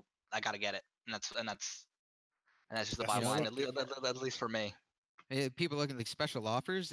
That's a joke. The the phone app people hate. Cloud backups, people are all angry about what is and is not on the cloud backups. Then What? the oh yeah, just we'll get into that in a So second. they're picky about it, huh? That's kind of stupid. Well, there are reasons for it, but and then you have your NES classics, and some people are complaining about that because they're like, well, how many times are they going to sell us those games? It's like, well, they're not now. They're putting in a service rather than nickel and diming you on that, so that's good. And then the online play, which we had for free. So out of that, you're getting NES games that some people may or may not want. Cloud saves, which is starting to be controversial. The Switch app people generally hate, and these special offers that are anything but special. So Definitely. so when people are complaining, and on top of that, they delayed this for a year. So yeah, it's $20, but I do also and that's my viewing of it. It's $20. I'm going to be able to keep playing the games, and I knew this was coming. They did not hide it whatsoever, and anyone that says otherwise is just straight up lying or straight up didn't bother to read what they were pressing on their Switch. But I do understand people not being happy with it. Mm-hmm. But like you couldn't say it wasn't coming. In order to play your Switch online, you have to activate your profile online. And when you activate your profile right up on your Switch, this thing pops up and says, you are getting a free trial of our paid service, and it is going to be paid starting around this date, which then got pushed back. And do you accept? Yes or no? No, you don't? Okay, you can't play. Okay, yes, I. All right, then you'll be getting charged if they read it. But at the same time, it wasn't like a terms of service agreement where it was like 15 pages of small print. It was literally this big thing in the middle of your Switch saying, just so you know, you're going to have to pay for this. So if you didn't take the time to read that little blip, it's like, sorry, I don't feel bad for you if you didn't see this coming. They ignored it. A lot of people probably did. Yeah, a lot of people probably did. Yeah. I mean, it was bound to happen though. The only question was when, but I'm not going to lie to you guys though. The fact that they're doing the whole $20 thing, that's a huge difference when you compare that to everyone else. And like you said, it could just be because it's their starting point. They're new to this whole process, so they're trying to fill it out and trying to get used to it. Maybe they might beef it up or they might leave it the same, but I I honestly mean, think that like, they yeah. will add in slowly. It generates these online services generate incredible amounts of money. Xbox, as rough a time as they've been having with the One, Xbox Live Still is alive. making the Xbox Live is keeping them alive, not even just afloat. It's keeping them profitable and doing well and prosperous, and that's even with somewhat lacking sales. And sales aren't that bad in the Xbox One, but they are lacking what they would want. And Xbox Live is keeping them alive, and then adding in Games Pass as well. That was brilliant. That was a great move and a really good deal too. Yeah. And So that's, yeah. And you're right.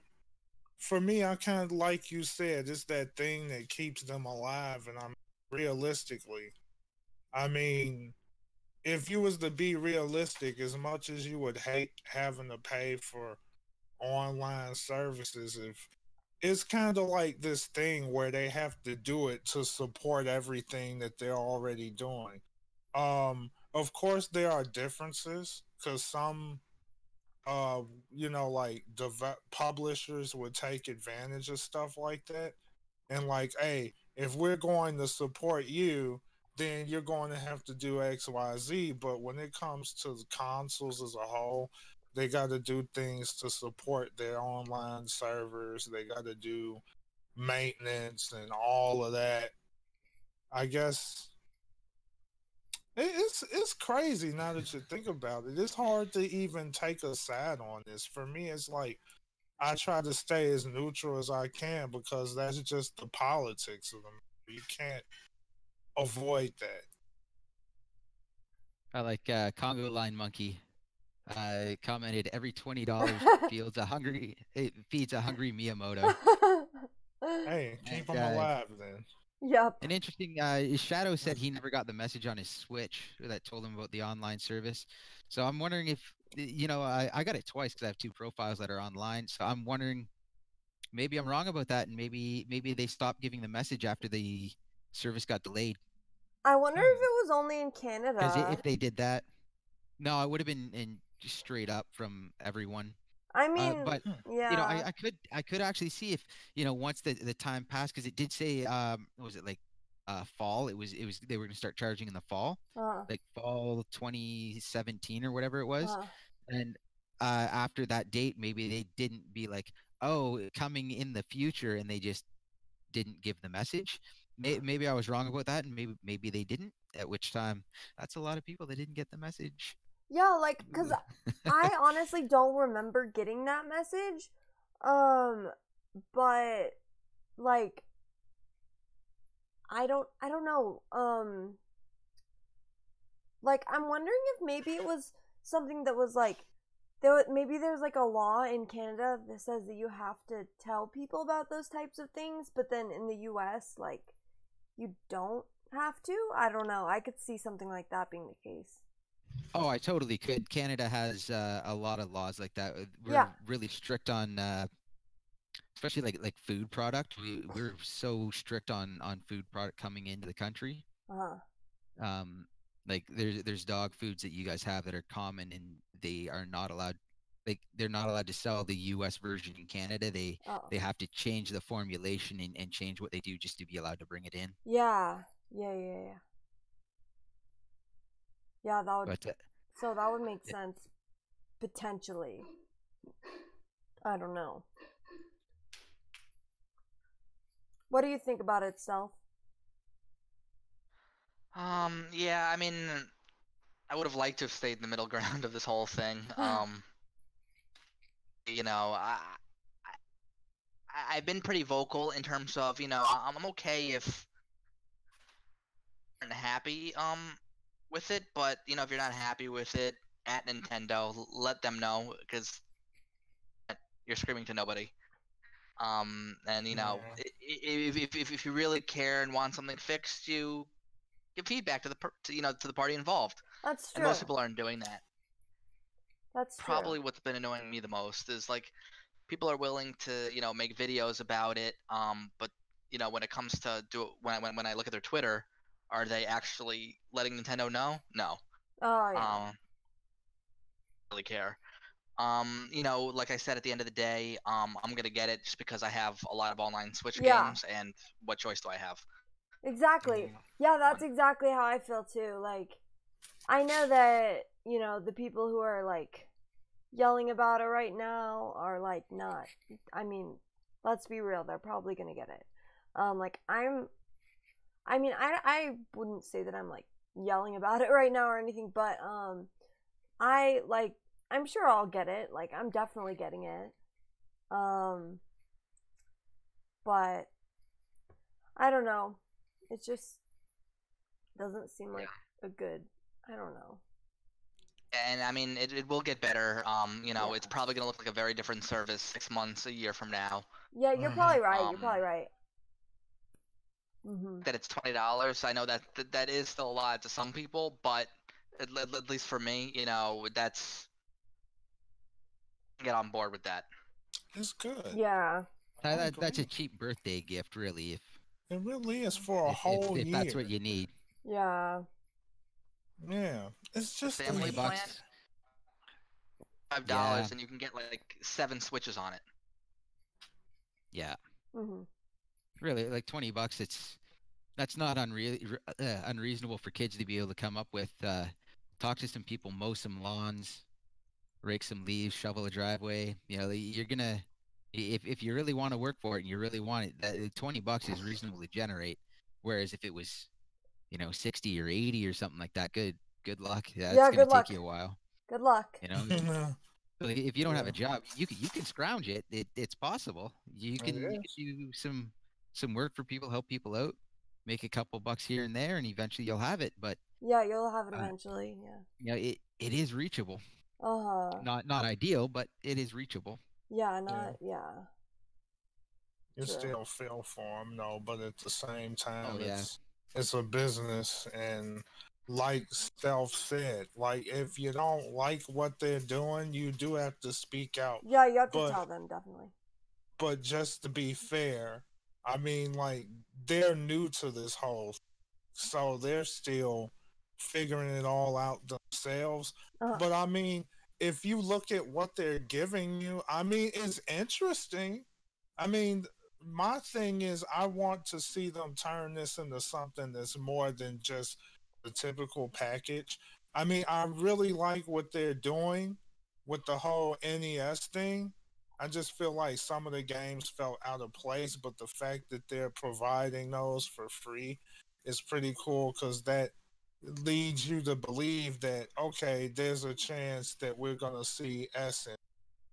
We're going to see more classics, because I really want to see Chrono Trigger be one of those games that will actually be put up there, because that is a game you cannot find. Yeah, from the SNES, or is that I honestly don't think you're going to see Chrono Trigger, because because I think they're going to rework assets and release it in a higher definition and charge you more money for it. I think Square's going to. Well, I'm sure Venge would like that too. They'll bring it back. If they want to bring back old games, they're going to bring back Chrono Trigger. They just gave us a ton of Final Fantasy. Exactly. Yeah. Okay, so that's 2019. What's 2020? Yeah, yeah, and that's gotta be because. So give us Chrono Trigger. Give us all those games. They've got. And I'm sure they will. Like, Octopath did pretty phenomenal on the. Oh yeah. On the back in like July and whatnot, Octopath was did like really big sales numbers, and then so I think that's I'm sure that's what led to all those Final Fantasies being put on there, I don't know if it led to it, but it definitely didn't hurt it. Well, I'm sure it helped. It shows that people love the old games, and they Yeah. want a simple game with an interesting combat system, with a good story. Yeah. And the way I see it, you remember the Virtual Console? What day one of the Virtual Console basically had the same NES games as this offering. Not much. It's pretty Virtual close. Console 5 years later, and it had just an amazing library. And the work's already been done for the Virtual Console, like everything they've brought up. Again, that's where it kind of surprises me that it took a year and they didn't really expand much more. But I guess at the same time they are adding some online play to them as well, so that might actually be a little bit difficult without remaking, because some of those games, like, they're not made in engines. They're like essentially like a long string of code, and if you screw one thing up, it at the beginning it just takes out the entire game the whole way through. So I don't know how hard it is to do, and yeah, it's just they had to have been doing something for that year, and I really hope it was just they were really making that online between the NES games really work. But they have, like, how many games do they have on Virtual Console? Those are done. Those are ported. If they can get the Virtual Console to run on Wii U, there's no reason they can't get it to work on the Switch, and there's no reason they can't bring every single one of those games over. No reason whatsoever. So, and again, a lot of the times when you're emulating something, it comes down to your CPU performance, and the CPU in the Switch is miles and miles ahead of the Wii U. The CPU in the Switch is actually really close to the Xbox One, and it's the GPU where it's lacking, but it's a really balanced system, which is why they can port as much as they are. So there's no reason they can't just bring the entirety of the Virtual Console over. They just have to port the emulator to an ARM architecture. That's pretty much it. 1 second, guys. Okay. Cool. Okay. But Conga had a question. It was kind of an interesting question. Yeah. Where Conga was paranoid about rightfully so, paranoid about the Switch actually being dropped. My answer to that is just that I don't see that happening this soon. To me, it's like it's way too soon for that, because like they're putting in all this work with all of these different games, and then they're just announcing all this stuff for like Smash Ultimate. Then you got Animal Crossing. You got all these games. Switch has 5 years left, at least. At least. Yeah, I agree. That's going to be an 8-year system, like the DS was, like the 3DS is. That it's going to be around a long time. It's not getting dropped. That's kind of silly. No. Yeah. They've already talked about supporting the Switch for potentially like 7 or 8 years. So how long they support like all their systems that do really well. The ones that don't do well, they drop it in 4 or 5. Yeah, like the Wii U. And but like look how the Wii, like their what was it? The Wii Shop channel? I think it just got shut down in like November. Yeah, that was really recent. Yeah, exactly. So, and you know how long we had been out for. Well, what was it, like last year or something? I think it was something like last year. They just shut down NES customer support. Really? Yeah, I think it was like last year, the year before or something. They just shut down customer support for your NES. So up to that point, you could flip your NES over, call the number on the back, and there'd be someone there to answer. Really? I didn't know they still had that. Yeah, I didn't until they got shut down and people were talking about this. Yeah, people were there the entire time. Nintendo really supports their stuff for a long period of time, and as long as it does well. I don't think you're going to see. That's true. I bet you if you call the number on the Virtual Boy, you're not going to get anything. Yep. That's true. That's true. Oh, that thing is dead as a doornail. That's true. But I think the Switch, they're going to be able to support it for a long time, and the longer they support it, honestly, the better off it is for the next version of the Switch. ARM architecture is moving at a really, really fast pace right now, and it's catching up to PC architecture, the x86 architecture. And the longer they delay for the next version, the closer they're going to be in power to the box under the TV. The what? Putting a box under your TV, like your Xbox, your PlayStation, what they're doing, Yeah. the longer Nintendo delays for the next version, the closer they're going to be to the power of those systems. They've already talked about it. They're saying like in 20 years, you're basically going to have a tiny little box is going to be your gaming PC, like tiny little thing sitting like under your screen. So Yeah. like ARM is where it's going. It's where the money is, and it's moving at such a fast pace because that's what phones are using, and phones are making insane money, insane sales. So that's why it's moving so quickly, and it's going to slowly catch up. If they would have delayed another year, they could have used the Tegra X2, which would have put it above the PS4. Oh, that would have been cool. It wouldn't have been cheap because that would have been a fresh, brand new chip just being released, and that's not how Nintendo does things, and you wouldn't be seeing a $300 price point. Yeah, they not even close. Don't go top of the line pretty much for that reason, I guess. I remember a while back reading an article about Nintendo where they said Nintendo is at their absolute best when they take old technology that's dirt cheap and repurpose it into something interesting. Yeah. And that's exactly what they did with the Wii, because that's not new technology whatsoever. And no, it wasn't even HD. Well, look what that did. Yeah. They basically took the GameCube chip, they overclocked it, and then they found a way to implement motion controls, and that's all they did. And everybody copies Nintendo in the end. They always do. They do. Well, Nintendo's always setting trends and taking risks, whereas other companies don't want to take the risks. Yeah. And then they can just copy, you know.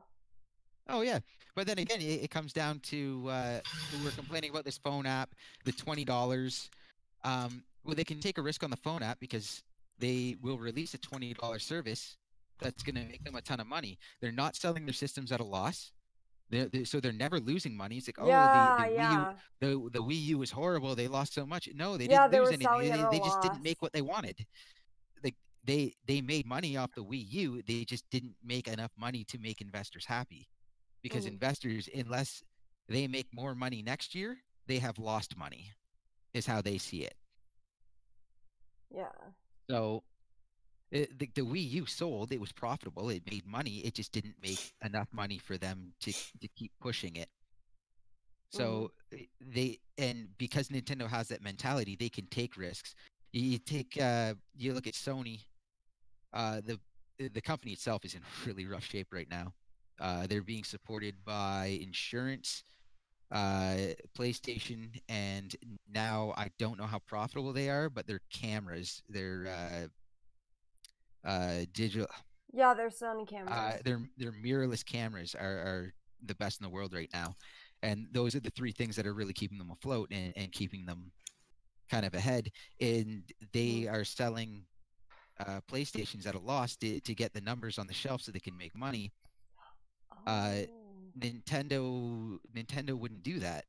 So Nintendo took the hit of not making more money versus the hit of losing money for the prospect of making more money. Mm-hmm. And it's just a different way. Nintendo can take crazy risks like the Wii and the Switch and the Wii U and the Virtual Boy, and they can do ridiculous things like that because their business model is making them money. Yeah. They might not be making enough money to grow the company at like during the Wii U days, but they didn't shut down studios, they didn't lay people off, no one lost jobs. Yeah, and Iwata actually took a cut to his salary so that no one would have to get laid off. Which is actually a fairly common thing in Japan with CEOs when a company is failing. They've had CEOs cut themselves all the way back down to what the workers are making. Oh wow. Yeah, it's a point of pride. Okay, yeah, I didn't know Japan's that. a very, very different culture. Uh-huh. They pride themselves on working together. Uh-huh. So like bees in Japan are like they love the idea of the hive working together to create something amazing, and that's why Japan is capable of doing just amazing things. Yeah. But then it's that point of pride. It's like, oh, I'm the CEO, I'm in charge of this company, and it's failing. What can I do? Well, I'll take the hit. And they're willing to do that for their pride, for their honor, basically, and they're willing to take that hit to make sure the company stays afloat and stays alive. And there's been quite a few of them have taken that kind of hit, and a few years later, their company's thriving and making more money than ever just because they managed to keep them alive. Yeah. That's a good point. Good point too. Oh, one thing I did want to bring up, we mentioned it really briefly, but the cloud saves. Yes. Yes. So, as I had mentioned, and Verge asked about, the cloud saves aren't going to work for every single game. So Splatoon 2 does not support cloud saves. No, it doesn't. Pokemon is not supporting cloud saves. There are reasons, not good ones, but there are reasons. Yeah. So for Splatoon 2, there's two main reasons. One, it's called rank scrubbing, where, oh, I lost a match. Well, I'll just exit out and not save, and then I don't lose rank. So then you can artificially increase your rank. Personally, don't really care about that one. If you're not supposed to be at the rank you're at, you're gonna get your butt kicked anyways. Yeah. Yeah. Mm-hmm. So personally, I don't like that excuse, but I do understand it, and it is another form of cheating, and they want to get rid of it. You can also, when you're using super sea snails to reroll your gear, you can just use a few snails. Oh, I don't like what I got. Okay, well, I'm just gonna not use that save file, load up the old save file, go back in, try again. So you get infinite number of rolls, which is against how the game's supposed to be played. And again, it's a form of cheating. But then it's like, well, why don't you just have the server tell you what you're rolling?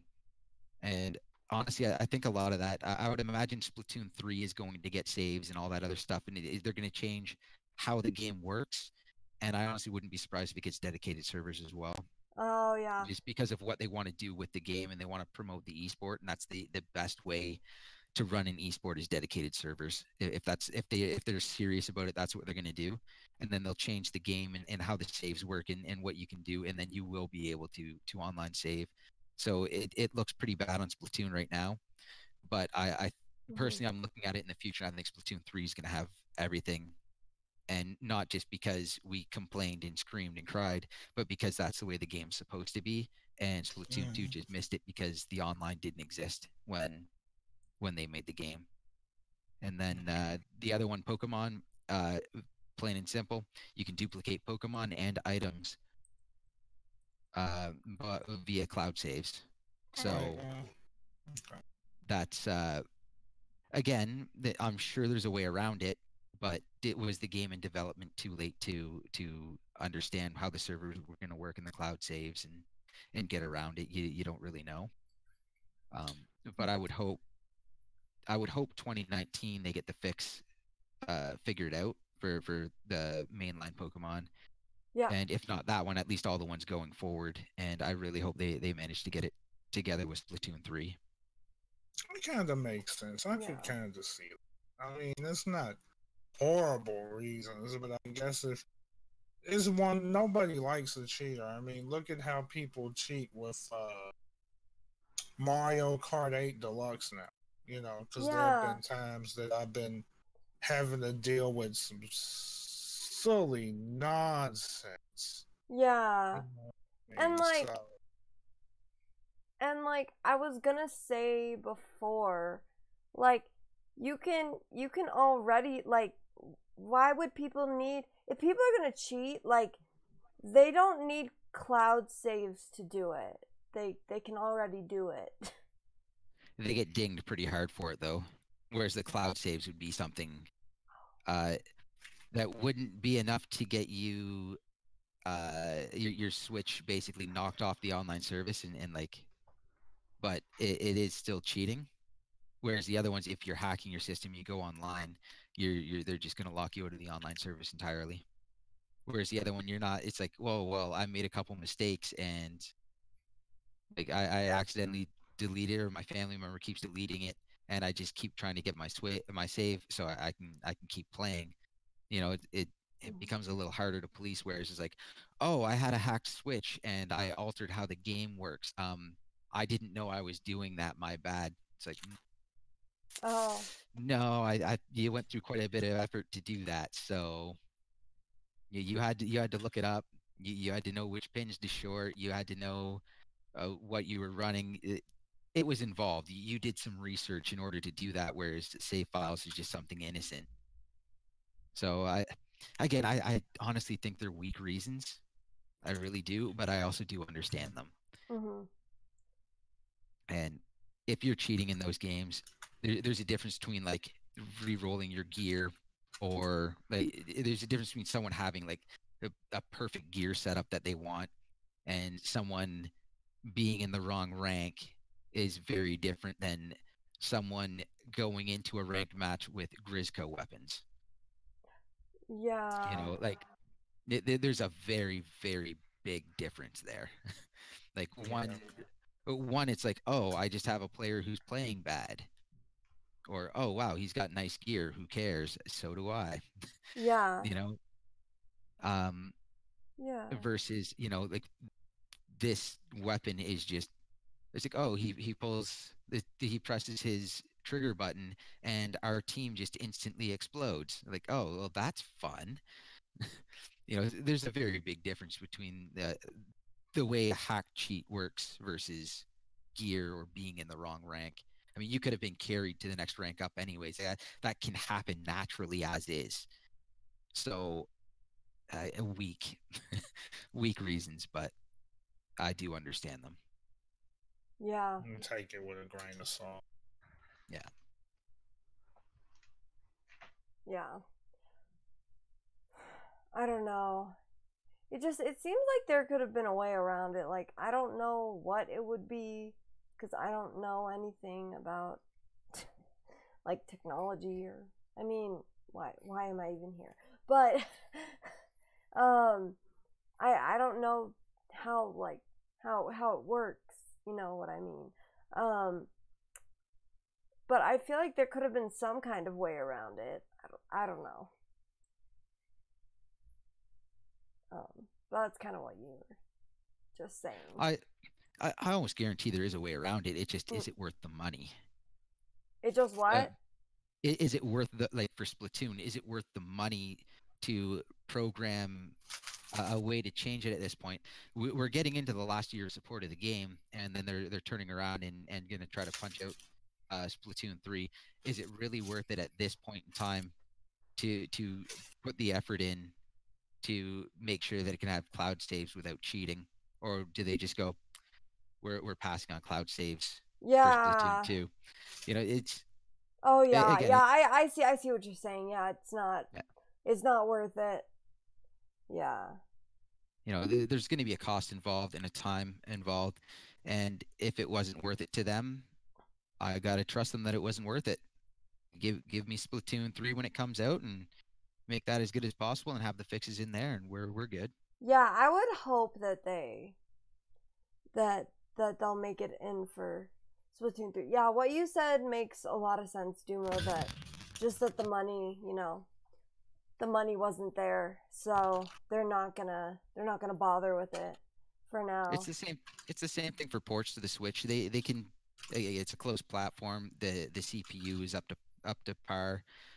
They can port almost anything over, but it's not easy. It takes time, it takes money, and is it worth the time and money for the sales it's going to generate? So it's one of those things. If a company says, oh, well, we can't do it, I don't believe you. If you say we don't see the worth in it, I might not like that, but yeah, I understand. You got a business to run. Yeah, like it's a business. But like I people don't realize that you can port so much. So people are like, oh, we can't do it, so don't ask. Yeah, like and they get away with it, and then everyone turns to, oh, the Switch can't handle anything because it's too weak. It's like, well, they're giving you a fluff answer so you don't ask again, so they don't have to deal with it because it's not yeah, worth the money.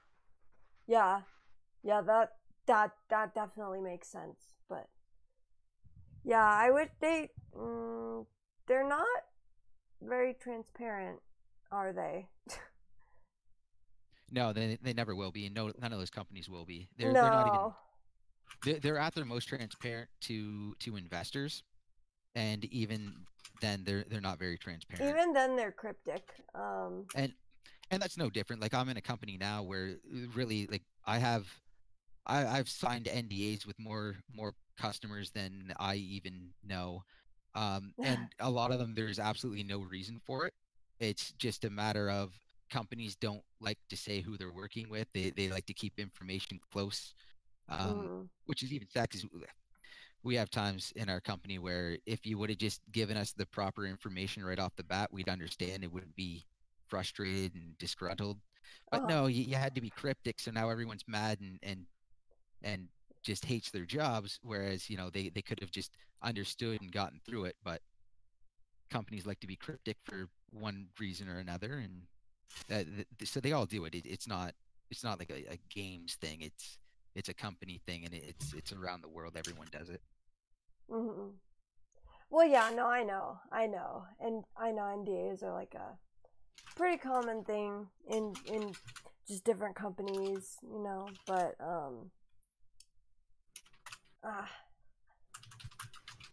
I wish that Nintendo would have more transparency, like in things that don't have to be kept secret, like because like obviously I wouldn't want them to tell every new game like right when they start working on it, just in like a random press release or whatever.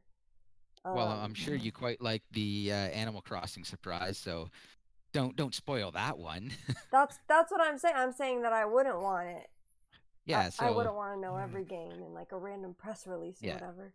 But like I wouldn't want to know any of them. But I just mean like with things like the cloud saves, like they could just not, or they could just like say like it's not worth it to do cloud saves in Splatoon 2.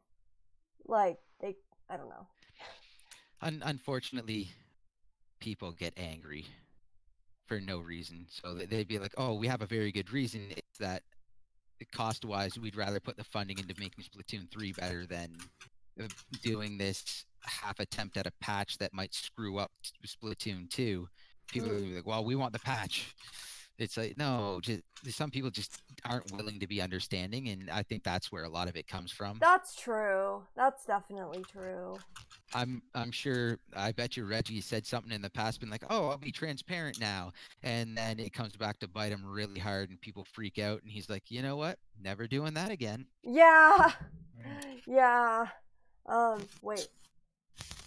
To me, it's kind of smart that they did it that way, to tell the truth, because like to prevent spoilers, and then like just to keep people on the edge, because like this kind of gets me thinking about how they've been playing with everyone's mind. Some of these games, right? How people was tripping out over the lack of another Animal Crossing game for such a long time, and because of the fact that they kept it so hush hush, and then they picked their time to bring it up. I just find it to be really good on them. But I guess when it comes to the more critical stuff, like when you was talking about the cloud saves, I could understand why you wish that they would be a little bit open with some things, because you figured that being open about why they're doing the cloud saves, treating the cloud saves the way they do, I feel like if they was to say it, some people would be less, I guess, aggressive about Nintendo's secrecy, or less aggressive about Nintendo not addressing so many things. Great wording. Aggressive is perfect for that. Yeah. I was trying to think of a subtle word. It's perfect because people do. They get incredibly aggressive for no reason. And that's just welcome to the internet. Yeah, Yeah. welcome to the internet. True that. Yeah, so guys, going back to what we were saying before about the oh my gosh, where'd it go? About the online save or on the online service. There was a tweet by the Lonely Goomba that said it was a quote from Iwata in 2012, and it was, "But at least we are not thinking of asking our customers to pay money to just casually get access to our ordinary online services." But I guess the argument, could be made that it's not just casually getting access. I guess that argument could be made. Well, to go back to a similar wording, how aggressive did people get because they didn't have a better online service because we weren't paying for it? Yeah. That's kind of true. And Nintendo can't win. They're never going to get a guaranteed win. Just look at the Direct, and people are still hating on this Direct. It's I know. ridiculous. The Direct was amazing. Which is ridiculous because this Direct was awesome. Yeah. We have free internet. Why? How dare you have free internet? We want a better service. All right, here's a paid service. How dare you have a paid service? It was free before. They're never gonna win that one. No. So, yeah, no, they really can't win. So at the end of the day, they take a look at it and it's like, okay, well, we could do free service and have them hate us, or we could do paid service and have us hate us. One costs us money, one makes us money. Yeah.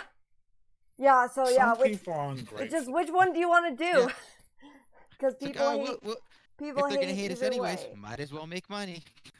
Yeah. Guys, so Al Wesker over on Twitch says, also keep in mind Reggie and Nintendo America don't have that much influence over what Nintendo Japan decides to do, and I think that's very true.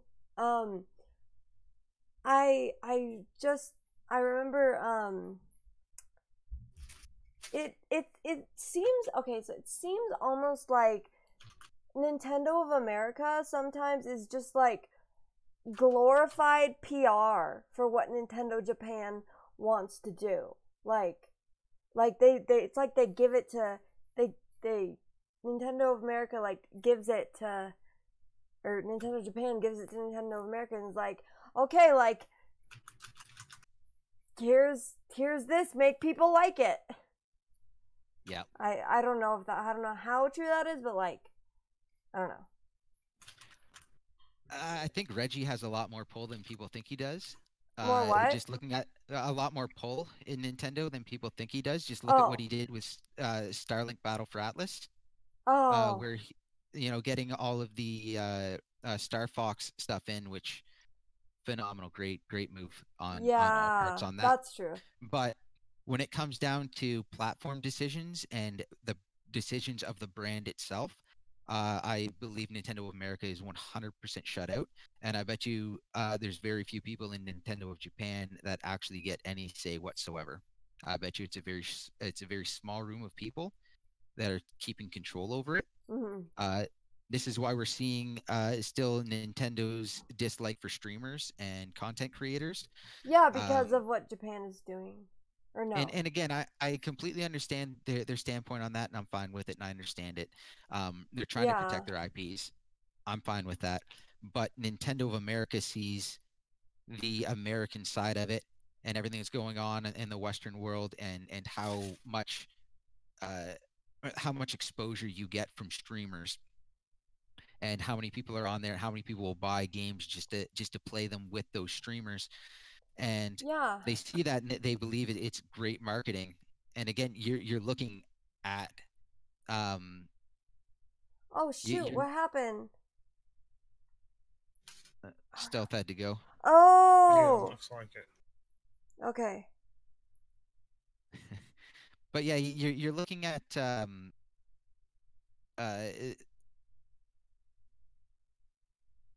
yeah, you're looking at like Nintendo of Japan. It has a very small group of people that are trying to control the entirety of the brand and protect the brand itself. And yeah, that's where they're coming from. And then Nintendo of America has to work around the protection of the brand, which is clearly Nintendo of Japan views brand protection over everything else, over people's thoughts of the company or the games. Everything is about protecting the brand, Mm-hmm. and it makes sense because the brand itself makes obscene amounts of money. Look, Oh yeah. like you don't want to screw up the Pokemon brand. Oh yeah. You don't want to screw up the Mario brand. Oh So yeah. they're very like they're opening up a little bit with them now, but they are protecting the brand above all else, and it's not a bad business move. Clearly, it's Yeah. just one that content creators hate, and so which Yeah. really is a very small minority of people, but they have a very loud voice and kick and scream, and then a bunch of people want to join them in their little fight against it. And at the end of the day, you're not going to win. It's they don't care about you or what you're going to do. They care about their brand and protecting that, and that's where we're at, and that's where we're going to stay. True. And you can't blame them. I mean, honestly, I can't blame them for that. I mean, they've been around for such an extremely long time, and when you say protect their brand, there's so many reasons. Is it kind of when you say that, it's kind of like the way they do things and the way they handle their games definitely is evidence of what you said. Just like how you'll have people complaining about, you'll have a handful of people that would literally go out there and say, why is there, crap. What happened? Dadgummit. What I happened? think Still my good. mic's going crazy. Oh Does no. my mic sound weird to you guys? It sounds fine. Crispies? I don't know if I bumped it or whatever. Maybe that might have been why. Or it might be this chair I'm sitting in. But so it was like how everyone was complaining about how that, like, some people would say, why is it that there isn't any voice acting in this game? And it's like the year 2016 or something like that. And it's like, they have their reasons for it. It's probably just the fact that they feel like that could damage the image of their character or anything like that. Mm-hmm. Even trace going way back to the Wii, right? When we actually had online, had online capabilities, and people would wonder why was they so selective about X, Y, Z when it comes to interacting with other people? Once again, they're more of that Nintendo is more of a family-oriented kind of group. They have their own audience. They don't necessarily cater to all the hardcore players out there. And maybe that could be a reason for it too. And I guess like you were saying about how they kind of have this issue with content creators because of the fact that there's so many content creators that, not so many, but there's a lot of people that don't mess with Nintendo content just because of the fact that they can't make money off of it. But realistically, when you look at video games as a whole, I mean, like you just have to accept that some people don't want their games to be, people making money off their games, whereas other companies are more open about it because of the simple fact that they're getting more, like, I guess, like, publicity. But the funny thing is, or exposure. That's the way to put it, exposure. Whereas Nintendo, it's like with them, it's kind of like the give and take. Because it's not like Nintendo is shutting down anybody that uses their games, because they could have easily done that. The only thing they did was just take away the ability to monetize. Because like you said, they know the value of like what streamers do, even though they may not like it. They see the value in it. How so many people would watch their favorite streamer and they want to play with that streamer, or they may like the game because their favorite streamer likes the game, and so they get the game, and that's more money for them. Yeah. That's true. Like, I think people will definitely like the game because their favorite streamer likes the game and like want to buy it and like play it with them. So I've seen it a whole bunch of times. Oh yeah. Hang out on with James on Super Live. People say, "Oh, I bought this so I could play with you." Yeah.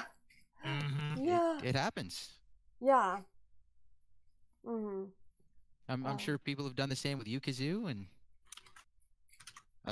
like Verge. Sorry, Benj. I'm sure people have done the same with you. Once you have enough people follow you, there's going to be a couple that just want to play with you, and that's how they're going to do it. Yep. Yeah. The only way they can play with you is to buy the game, obviously.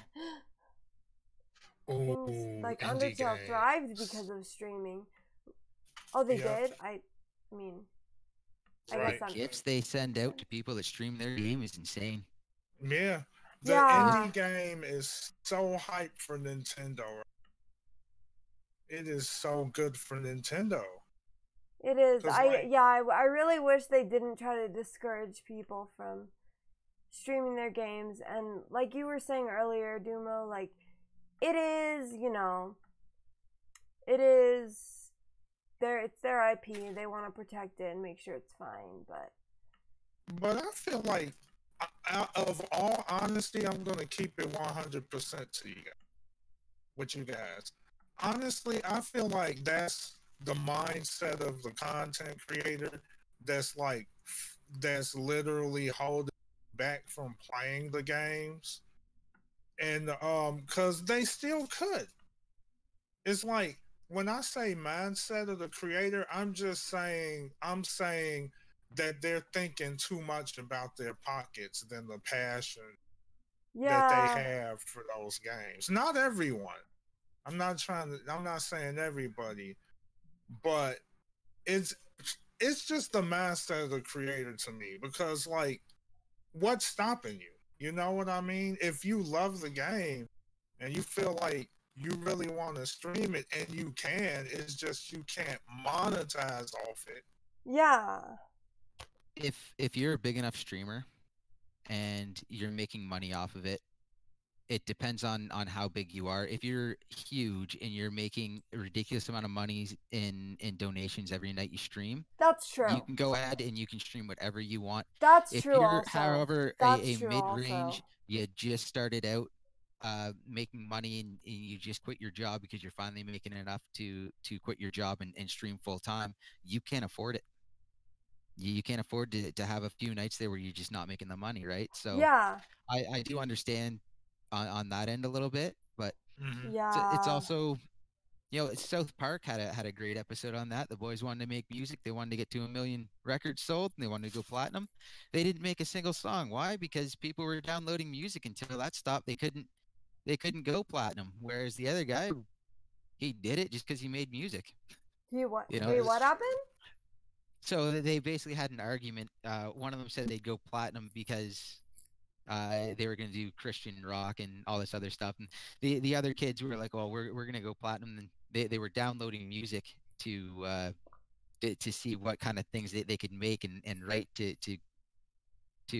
grow. And of course, they get raided by the FBI and a big thing. And then they're taught how horrible downloads of music are. So they're like, "Oh, well, there's no way we're gonna go platinum until people stop downloading music. So we're gonna protest."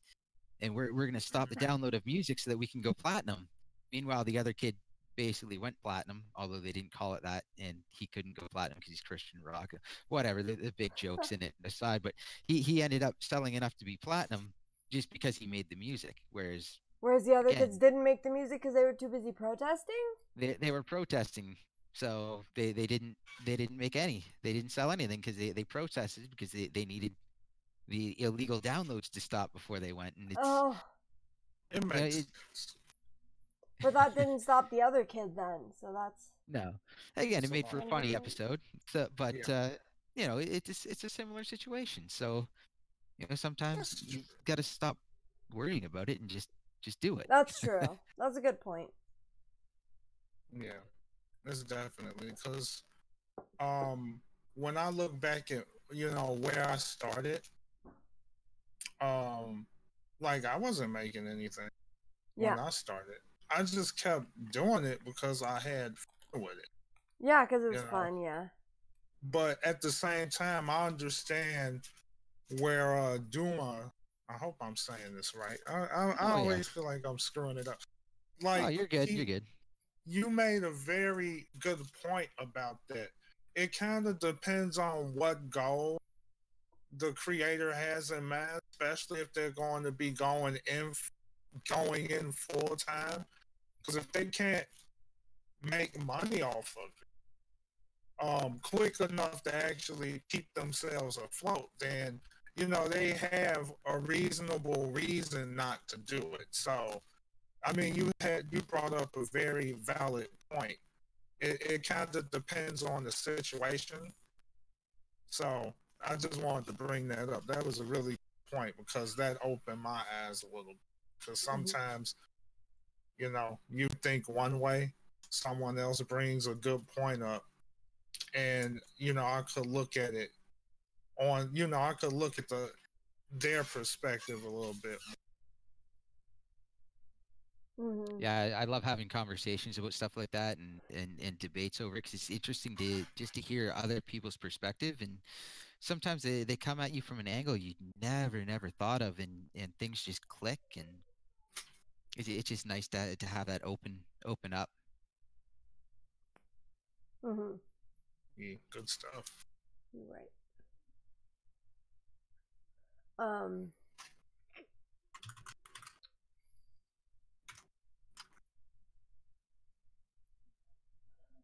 Yes. Okay. So guys, we are still not done with the Nintendo Direct news. Oh god. So it is a lot. We got a trailer. It's such a big direct. It was. So we got a trailer for Starlink Battle for Atlas. Another one. And it's like, oh yeah, just, remind us it's coming to Switch. And that's, yeah. But no, they actually revealed that Wolf, Star Fox's enemy, will be in the game also. So that's cool. That's what they revealed. Yeah. Didn't they say the whole crew was going to be in the game? Yeah, that too. Sorry. Yeah. Yeah, like everyone. They have like a whole Star Fox mission. Yeah, Slippy, Peppy. It's brilliant. What's the other one's name? Dang, I can't remember those. I can't even. It's been so long since I've played those. I can't even think of it right now. What's the guy that says do a barrel roll? I forgot his name. What the heck was his name? Dang it. I feel so. Oh my gosh. It was too long ago. I feel so stupid. Falco. I'm like, why? Why can't I remember his name? Peppy is the hair. Slippy is the toad. Oh, there he is. It's Peppy. Who's the other one? No, Slippy, Peppy, and who? Conga mentioned, is it Tito? Or I guess it's Tito. Zippy, Flippy, no, he's He's kidding. He's just doing random jump. Yeah, yeah. There was Falco in the trailer? Oh, Falco! Yeah, Falco! Derp. Okay. Derp. Failfish. Well, Oh that my was rough. gosh. Okay. Anyway. Yeah, so the whole crew, Zippy. Oh my gosh. You're screwing me up, Chris. Oh my gosh. Slippy, Puppy, and Falco. And then obviously Fox is in the game. So that's those four, and then Wolf, Bad Boy Wolf, is gonna be in the game also. Honestly, I'm so happy for the Star Fox stuff. When they first showed off Starlink, the first thing that went in my mind was this feels like what Star Fox should be now. This feels like the direction they should have went with Star Fox, and then to have all this come up, it's like, oh, that's fantastic. It seems like very or I've heard from like seeing like people online and stuff that people think that it looks very RPG-ish, or like it feels very RPG-ish from people who've gone hands-on with it. There's a lot of RPG elements. An open world combat.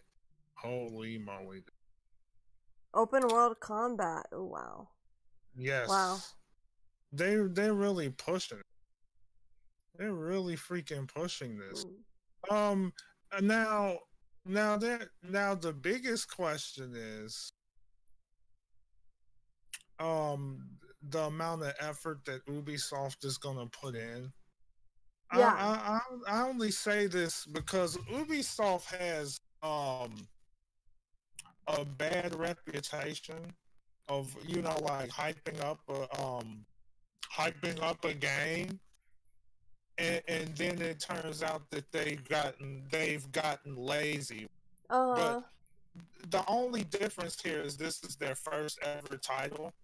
This is their first what? This is their first time, maybe like one of the few time, the first time messing with Star Fox, because it seems as though the Rayman, you know, that the Mario plus Rabbids, they did an awesome job with that, so that's why I think it'll probably be pretty good. Yeah, I'm not nearly as worried for this as I would a normal Ubisoft game, and reason being is that Ubisoft might have issues, but then we're gonna come back to Nintendo protects their brand above all else. Nintendo exactly. And I don't think they'd let them come out with a garbage game and then just slap Star Fox. Yeah, no, they're not. IP, slap that on there and just kill it. I don't think they will. Yeah, Nintendo would not let them. Like, yeah, Nintendo is gonna make sure that their brand is protected, and I think Ubisoft knows that they would not be able to get away with it if. I like how you said that.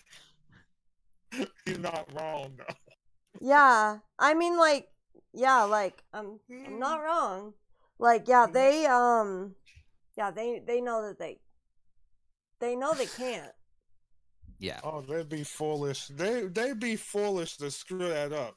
Cause Ubisoft, they've done some interesting things with some of like the games that they've created, but like I remember there was like some games that I was very passionate about that they like screwed up so bad. But when it came to that Mario and Rabbids, Mario and Rabbids game, I get that mixed up a lot. They did a decent job because like I watched Kenny the Neo Kid. Like he played that game religiously. Did he really? And yes, and it was he was pretty good at it, and it was a pretty solid game. And I was like, you know what, one day, because see, I like RPGs. One day I will get that game and try it out for myself. Yeah. So they also had so they had the new Game Freak RPG Town. Then they revealed Civilization Switch, and no. They did Town, then they did Cities Skylines, and then they did Civilization Switch, which was kind of cool to see the progression from like town to city to civilization. You know. Wait, are you talking? What game is this? Huh?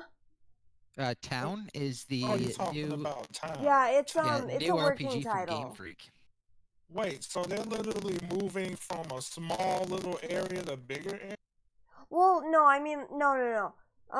They're all separate games. Like, Oh. yeah, Holy crap. they announced Town. One they announced was Town. Then they announced Cities Skylines, and then they announced Civilization 6.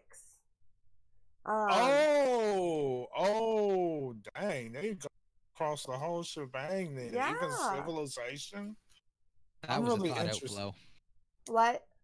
That was a thought out flow on their part. That was what? Yeah, that is. The flow of the three games one into the next, that was thought out on their part. Yeah. That was Yeah. that was They put thought, that effort was in. from them. Yeah, That was they from put them. in some Busta Rhymes on that one. Cause I'm really interested in like Game Freak doing something other than Pokemon, and Pokemon is an RPG. So for them to actually do a whole new game that's an RPG, the concept seems quite interesting too. Like you actually using the townspeople as like to assist you in battle. Seems rather interesting. I want to see how they go about. My big thing with Town is, well, for starters, everyone. It's not Pokemon, so that's kind of interesting, just to see where they go with something not Pokemon. Yeah. But it's good that then, they're diversifying their game. But again, it's going to be a turn-based RPG, and we know they can do that. They can do that really well. So in the end of the day, I'm more interested to see what the storytelling is like. That's because true. they don't do it much with Pokemon. That's true, yeah. So we can kind of get a glimpse of what Pokemon could be like if it had a lot of story. Is it fixed? I think so. Okay. I mean, well, it was, but then it like fixed itself, and so I guess it's fine. I don't know. I think I'm rubbing against it or something. I don't know Oh, what the heck. that's funny. But yeah, so that was cool. Like the flow, like you were saying, Dumo, was thought out by them, obviously. And I thought that was pretty cool. I didn't even notice until you mentioned it, and yeah, it's a great flow. They thought that out and it worked. I didn't even think of that. Yeah. And then, so this was not on the direct in North America, because it's not coming out in North America or Europe. But in Japan, Assassin's Creed Odyssey will be available on the Switch, but it's the cloud version of it. What was the last cloud version? Resident Evil 7? Yeah, I think so. This makes more sense to be a cloud version than RE7, hands down. Why they call it that again? You're gonna stream it. The game won't play on your system. It's gonna play on their servers, and you're gonna stream the image to your Switch. Huh? So it's like, oh, I'm lost. Okay. It's like kind of confusing. The servers are going, so their servers for the game are gonna handle playing the game.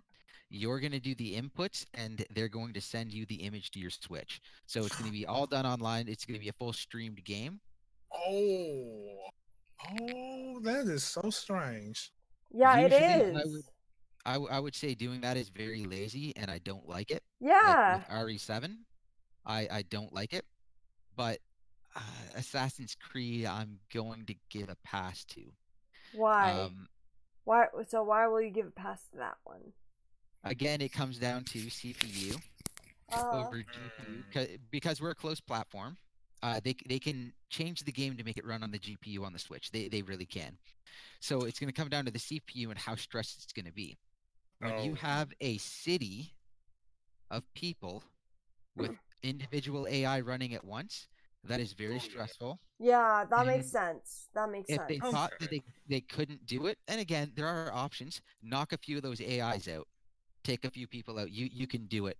But if they didn't want to do that for whatever reason, they thought it would be the city would be too sparse if they started knocking people out to make it run smoothly on the Switch, I'll give them a pass on that one because that would be a tough game to port to a lesser CPU.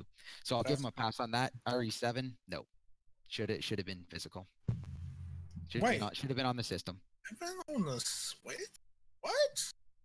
RE7 is a cloud game on the Switch in Japan only. Yeah. Oh, in Japan only. Okay. As well as what's the other one? Good game, by there's another one. I can't remember what it is, but that one probably could have been been ported over as well. There's another one. Spoopy game. And so I think that was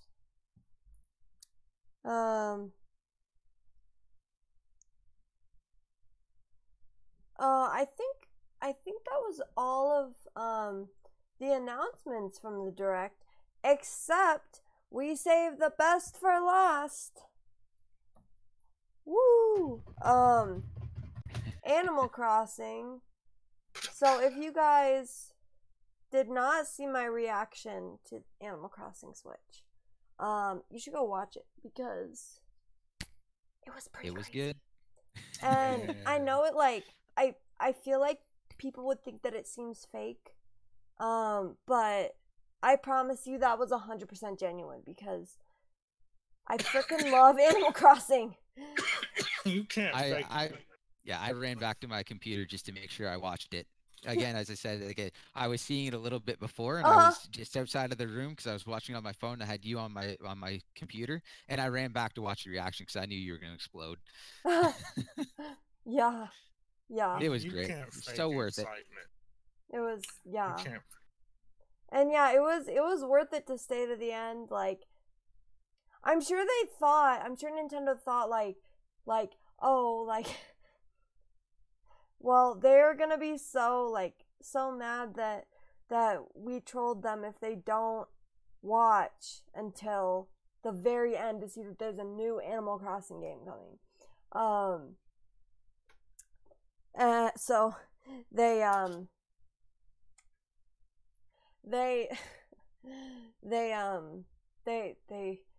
had to put like, make sure you stay until the end in there. Oh, I forgot they actually said that. Yeah, they did. They're like, make sure you stay. And I know one person that didn't. Yeah, I know. The viewer you were saying that one of your viewers, for anybody who wasn't here when Dumo told that story, he was saying that one of his viewers just got mad at Isabel being in Smash because they felt so trolled or whatever, and they were salty about it, so they just shut off the Direct. And then so Doom was like, you're probably gonna want to go back and rewatch that. They were happy to say the least. It was smart. I was shocked when I mentioned it. I was like, no, they announced it. You should go back and watch the announcement. And it's like, no. Wait, did you tell him that they announced it? Yeah, she was pretty mad. So I'm like, no, there's a reason to go back and watch it. They announced it. They gave it to you. You need to go watch it. Then she came back about 10 minutes later. It's like, yeah, this might be silly, but I'm crying right now. And I'm like, well. It was smart. Oh my God. That's a nice little roller coaster right there. I feel like that was ingenious. I know they're toying with people's emotions, but I feel like I feel like they took advantage of that, and it was smart because Nintendo knows when people is like, when everyone is bugging the crud out of them, because they do it all the time. Nintendo does. You know what I mean? People? Yeah, that I feel Yeah. Control so hard. like The that's reveal, right. the That January direct. Oh my god.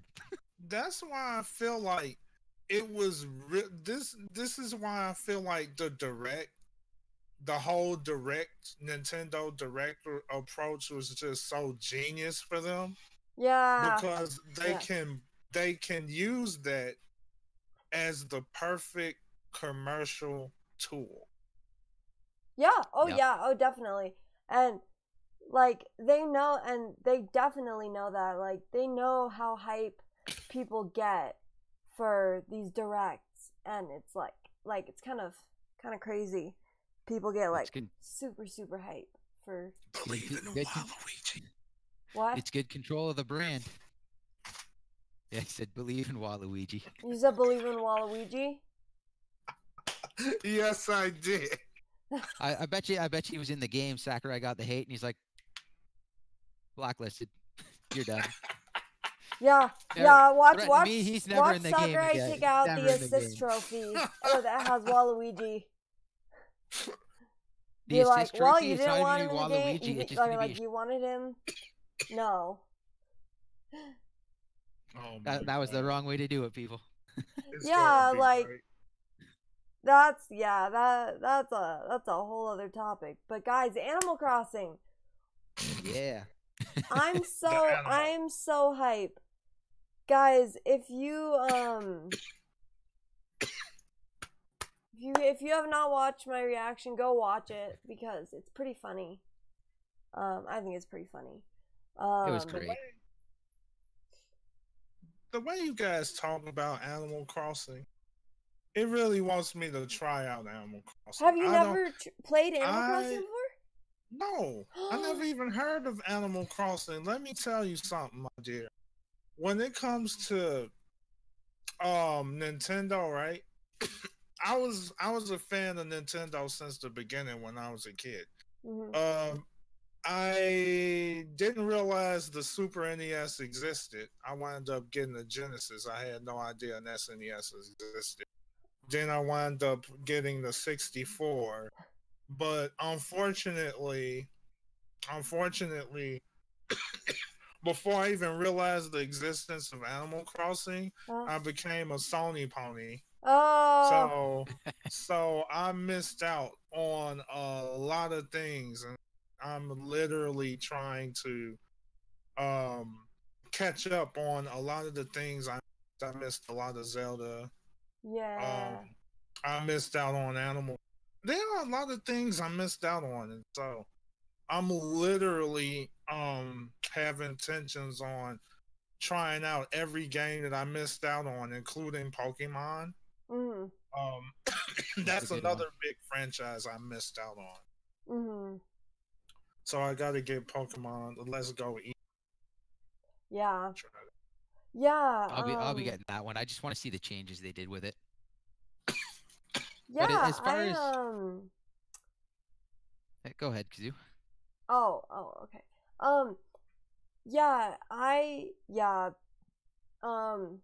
Animal Crossing is awesome. You should definitely try it out sometime, Venge. Okay. I never played the GameCube version, but I got on board the Animal Crossing hype train for Wild World. I remember I would like play that like all the time when I was younger. It was pretty great, like with some of my friends. Yeah, I'm not even an Animal Crossing fan. I'm probably not even gonna get the game, but I'm so happy it's coming because it's gonna make so many people happy. Yeah. And it's gonna sell so many units, and you know what that means? That means I'm probably gonna get more games that I do want because there's gonna be so many more people with Switches. Exactly. That's more third-party support. So anyone who's complaining, yeah, that's my it's response a win-win to you. for everyone. It's not for me, but I'm winning with this. So yeah. Yeah, it's yeah, it's good. I remember like I don't know, I played the crap out of City Folk. I played a lot of New Leaf too. I remember like my first year of university, I was like playing New Leaf like all the time. I was playing that so much. It was a good time. It's good. I have good memories with Animal Crossing. So I just love Animal Crossing. It's the best. Yeah, I have no idea. All I know is Isabella is so adorable, and she Yeah. wants me to, and she makes me want to buy the game. She is adorable. I'm sure she'll have some kind of a role in the second or in this new Animal Crossing. Yeah. What kind of a role do you guys think she'll have in the new Animal Crossing? I honestly couldn't even tell you. I'm so disjointed from the series, unfortunately. Oh yeah. I feel like that, you know, the whole thing that entered that whole scene with Isabella Bell talking about what she's doing and everything, even though that was directed towards the whole Smash. Yeah, the Smash announcement. Yeah, I almost feel as though that could be the angle that they're gonna for with Isabel if she's if she plays some kind of part in like Smash. Because what was that phrase that was under her name? Something about turns over a new leaf. Yeah, Isabel turns over a new leaf. That's because the title of the newest the most recent Animal Crossing is Animal Crossing New Leaf. I feel like something about her thinking about becoming mayor, since she was already doing all the things that. Because even though I don't know anything about Animal Crossing, it seemed as though, based on the things that she was saying, is the mayor is very lazy. Well, the mayor is you. Huh? Like, the mayor is the player. Really? Yeah. Oh. I didn't know that. Yeah. I just thought the mayor was somebody, and he was very lazy. It seemed like she seems to be a very hardworking character. She is, yeah, she's very hardworking. She's like, some of her dialogue in New Leaf was funny because it's like, oh, I got a whole 3 hours of sleep last night. Like, I'm good to go. It's like, what? No, Isabel, no. 3 hours? Yeah. She's a workaholic. Or has kids. What? A workaholic, or she has kids. Yeah. No, she's definitely a workaholic. Definitely. But yes, so does anybody have any closing thoughts? Because we've been going for 3 hours. We should probably wrap things up soon. Ooh. Closing. So you can go ahead first, though. Go ahead first. Who, me or Kazoo? Yeah. Wait, what? Either one of you guys. You guys could go. I'll go first. It closed out. The direct was amazing for everyone. Even if there wasn't a ton for you, there was a ton that's going to lead to sales that is going to lead to games for you. So yes. There's no reason to not be happy with this direct. It was absolutely phenomenal. Nintendo's in great shape. I love Square Enix. That's pretty much it for what I have to say about the direct. I guess I'll go since Kazoo is head honcho. She can end it off. Okay. Honestly, I would say just due to the huge, the abysmal performance of the Wii U, when you look back at that, and then you look at the tremendous amount of support that the Switch is getting. I mean, the Switch has been getting so much support that one can actually argue that Nintendo in some shape or form is actually outperforming PlayStation and Xbox because it's just so much stuff, you know, just by looking at this roster. There's so many unique things out there. The fact that indie games is going to play a heavy role when it comes to the Switch, because I'm just putting this out there. There's going to be an interesting platformer known as an indie game, a platformer known as Skeletech that's more than likely going to be on the Switch as of October. So I'm really excited about that. And even seeing Mega Man making Switch, you know, the Mega Man 11 have Katamari Damacy. There's like so much support from so many third-party developers, publishers, you name it. Nintendo got it, so yeah, I can't be mad at them. I can't. Yeah, no, yeah. I think people who were mad about the direct are ridiculous, and definitely ridiculous. And I was obviously really hyped for Animal Crossing. So guys, Animal Crossing is coming out next year. I repeat, Animal Crossing is coming out next year. Okay, so I don't know how to end this. Thank you guys all for watching. Thanks very much for watching. Don't forget to subscribe. Subscribe to Venge and Dumo also. Oh yeah, I almost forgot. Venge, where can they find you? Where can they find me? What do you mean? Your like where on the internet? Where are you on the internet? Oh, where am I on the internet? Twitter, Discord, Twitch, YouTube. I'm there. You'll find me eventually. It's like I'm all over. You know, I even visit Kazoo's streams every chance that I get. Yeah. So you'll definitely find me for sure. Yeah. Yeah. Dumo, where can they find you? Right now, just YouTube. Dumo Plays. You see me chatting and talking in chat a bunch. I've stopped in here a bunch of times. I have my channel I stream on.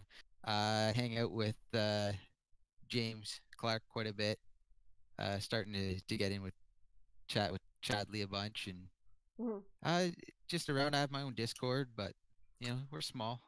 Yeah, definitely. We're small, but it's fun. It's fun to talk to everybody. So if anyone comes out, you know, I'll be glad to talk with everybody.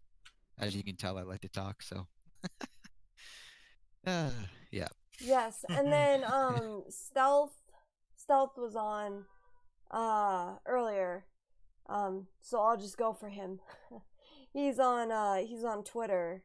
It's at Stealth with 3 underscores. Stealth ____. So that's where you can find Stealth. And then of course I am on YouTube. I'm the YellowKazoo on YouTube, youtube.com/the YellowKazoo. On Twitch as twitch.tv/the YellowKazoo, and on Twitter, twitter.com/the YellowKazoo. So really handy for me that none of those names were taken. So yeah. Yes, guys. So thank you guys so much for watching. We're actually gonna find another channel to raid, and we're gonna raid another podcast that I found. So that's kind of interesting. So it's Game Over Jesse's podcast. So Oh yeah, and Kazoo thank you for having me on because like this was my first time here. So I'm basically new to it. So just it was an honor to be here with you guys. Thank you for huge honor. Oh, good. Thanks, Venge. I'm glad you had a good time. Yeah, Yeah, thanks well, so much, Kazoo. Venge, thanks for chatting. I had a blast. I love talking games with people, so Yeah, thank it's you. pretty fun. It's pretty fun. So guys, please make sure you raid. Thanks everyone for watching, and thank you Dumo and Venge for joining me, and Stealth who was here earlier. But yeah. So thank you guys so much for watching. all right. Bye. Bye-bye. Bye. Why is my key is not working? Okay.